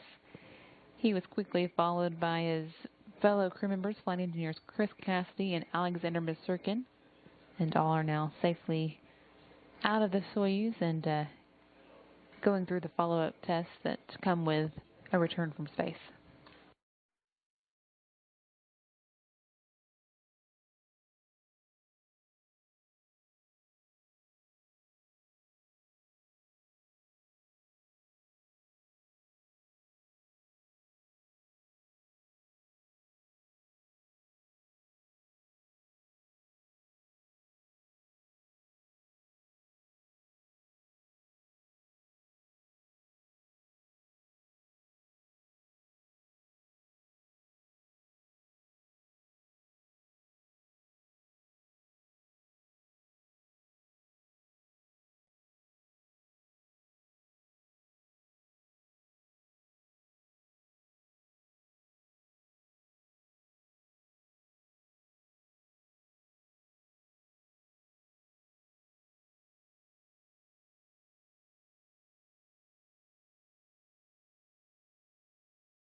Still seeing recorded video of the activities following today's landing of the Soyuz TMA 08M with Chris Cassidy here being removed from the vehicle. That landing took place at 9:58 p.m. Central Time. All the crew have since been safely removed and are going through a series of tests that they'll complete before boarding helicopters to take them to a staging area where they'll be able to get on planes to come home.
That wraps up our recorded video for now, and with this crew safely back in Kazakhstan and preparing for their respective flights home, we're going to wrap up today's coverage of the Expedition 36 landing.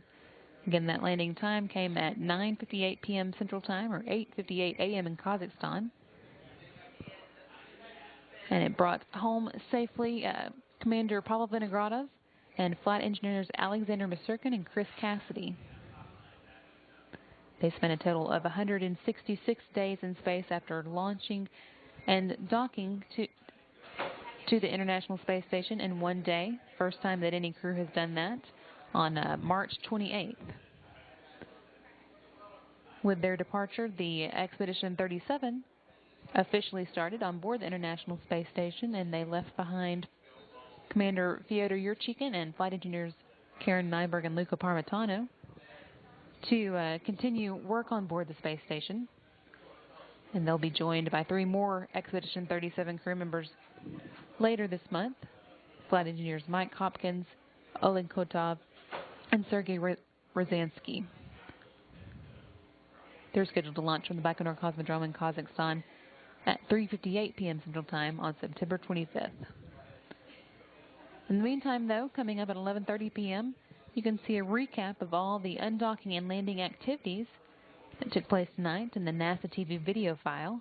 Again, that's coming up in just under a half hour now at 11:30 p.m. Central Time. And, of course, you'll want to tune back in tomorrow at 10 a.m. Central for our daily Space Station live show, see what the Expedition 37 crew is up to. That'll be followed at 11 a.m. Central Time by another video file with coverage of tonight's undocking and landing.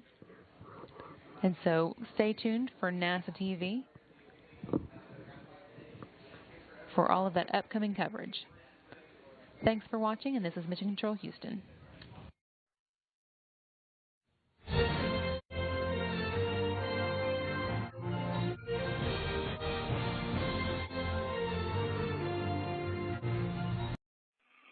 Yeah, we understand.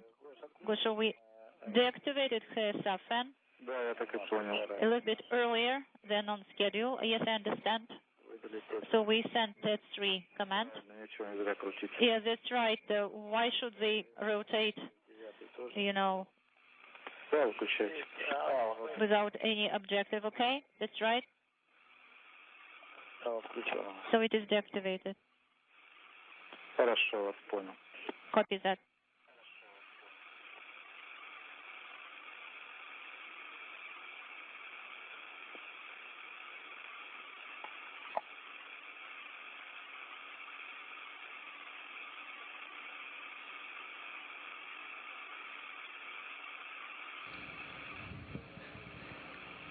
Soyuz TMA 08M undocked from the International Space Station right on time earlier this evening at 6:35 p.m. Central.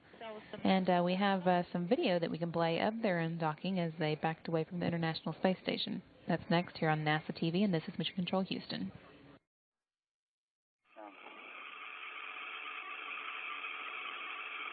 Есть. Режим ССВВ выполнен. Okay, we're receiving the image, so the SSVP mode is complete. Team here on the ground confirming that the Soyuz has undocked, and you can see here in the view being sent down from the Soyuz via Russian ground stations. It's moving away now from the International Space Station, and that occurred on time at 6:35 p.m. Central Time. What about the headlight? Is it on? No, not yet. Could you please activate the headlight? Okay. Yes, you can switch, turn on the headlight.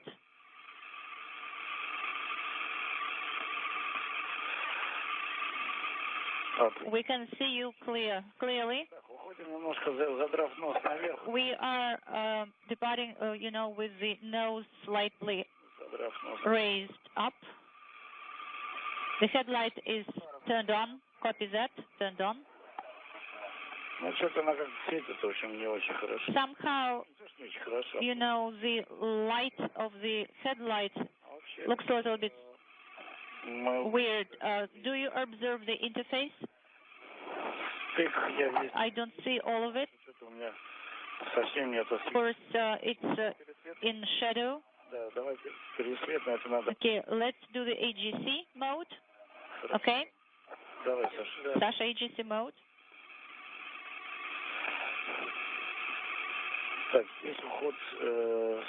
Once again, the Soyuz TMA 08M carrier. This is depicting the deorbit burn.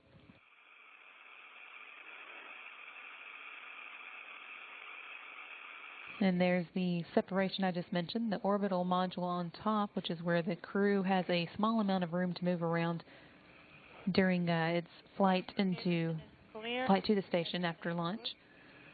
And the instrumentation and propulsion module on the bottom, which houses the oxygen storage tanks, attitude control thrusters, avionics and communications and control equipment. Both of those separate from the descent module, which was in the middle and which you see here descending to the Earth under its parachutes.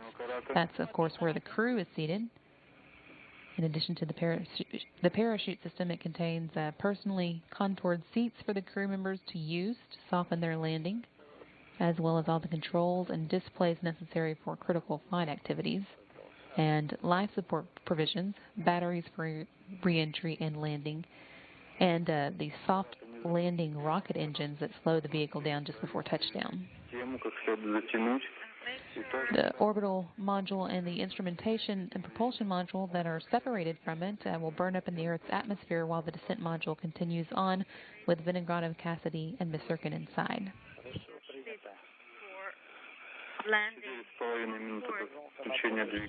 3 minutes after that separation at 9:35 p.m., 62 miles or about 326,000 feet above the Earth, the Soyuz will begin its atmospheric reentry.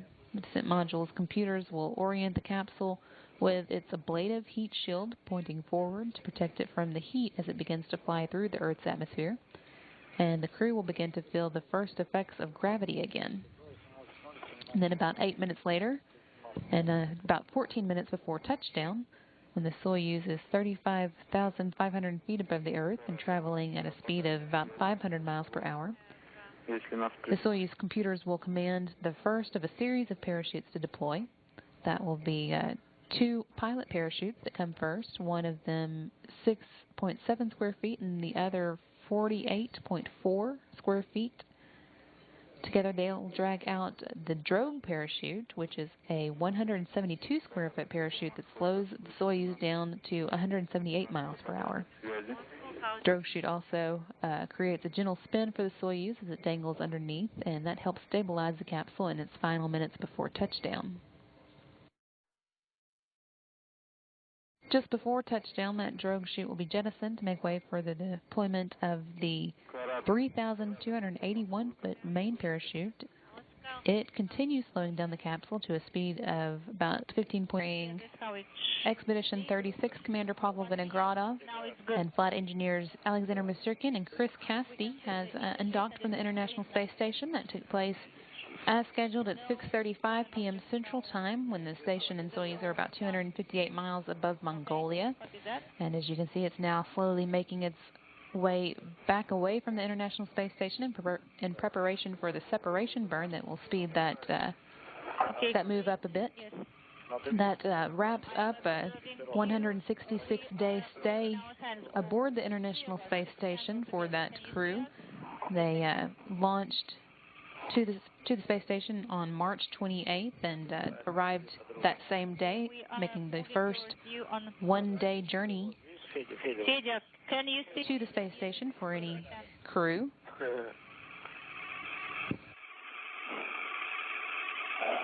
And with that undocking, it now officially marks the beginning of Expedition 37 for the crew members left on board the space station. That's good. Their commanders now Fyodor Yurchikhin, 4502, and along with him, flight engineers Luca Parmitano and Karen Nyberg. We are standing by for the depot activation. We have activation. We are observing. Now and the team here on the ground also now confirming that the separation burn is in progress. So the deactivation of depot, we are observing. And that 15-second burn now complete. Wide angle lens. The 15 seconds that the Soyuz jets fire ease it farther away from the International Space Station at a rate of just over a mile per hour. It begins by moving it zenith and then aft the space station.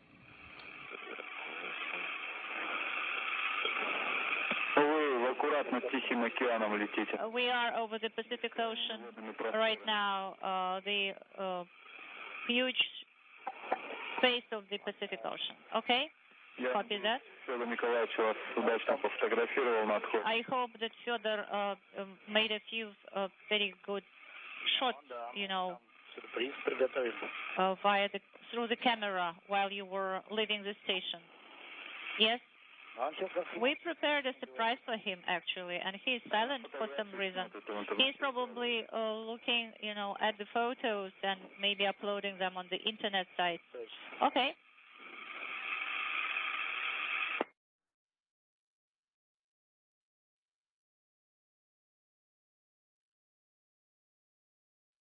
In 6 miles per hour. And at first, the capsule will hang beneath it at a 30-degree angle to help with aerodynamic stability.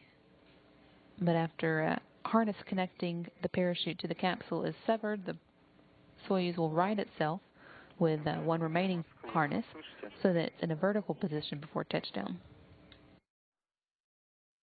When the capsule is just 16,000 feet or 3 miles from the Earth's surface, the vehicle's heat shield will be jettisoned and any residual propellant will dissipate. That allows the Soyuz altimeter, an instrument that measures altitude by bouncing signals to the ground and back to the Soyuz, will be exposed to the surface of the Earth, and it will be used to provide the capsule's computers updated information on altitude and rate of descent. And at that point, the vehicle's computers also will arm the module's seat shock absorbers.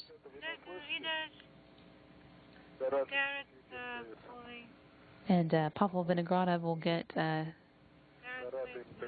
reminder to then fire the soft landing engines that will be 6 solid propellant engines that will be fired just 3 feet above the ground, seconds before touchdown, allowing the Soyuz to slow to about 5 feet per second or 3.5 miles per hour for landing just before 10 p.m. Central Time. Just a little less than a minute and a half now until the scheduled deorbit burn. Again, that'll last 4 minutes and 46 seconds, and it's coming up at 9:05 p.m. Central Time.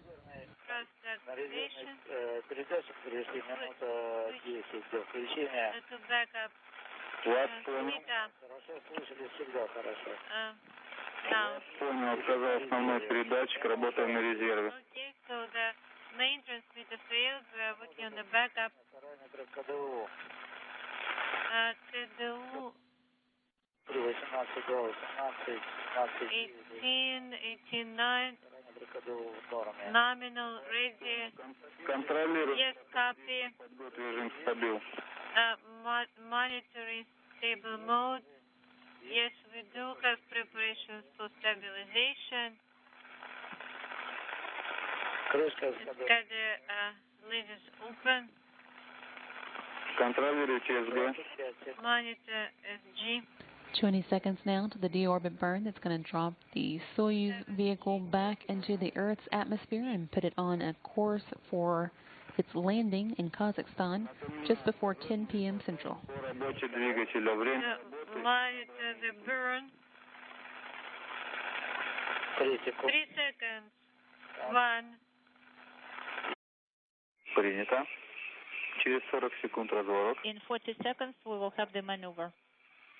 That again was a look at the activities earlier tonight when the Soyuz TMA 08M carrying Pavel Vinogradov, Alexander Misurkin, and Chris Cassidy undocked from the International Space Station. Again, that took place at 6:35 p.m. Central Time.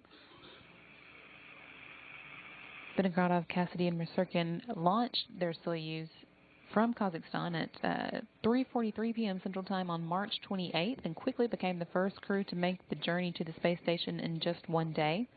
They docked to the Poisk Mini Research Module at 9:28 p.m. that same day.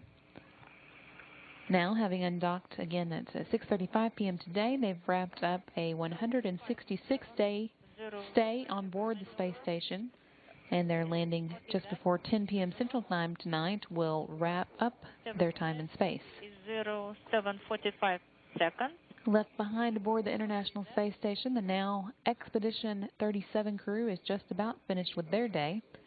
They are flight engineers Karen Nyberg, Luca Parmitano, and, of course, the newly official Expedition 37 Commander Fyodor Yurchikhin.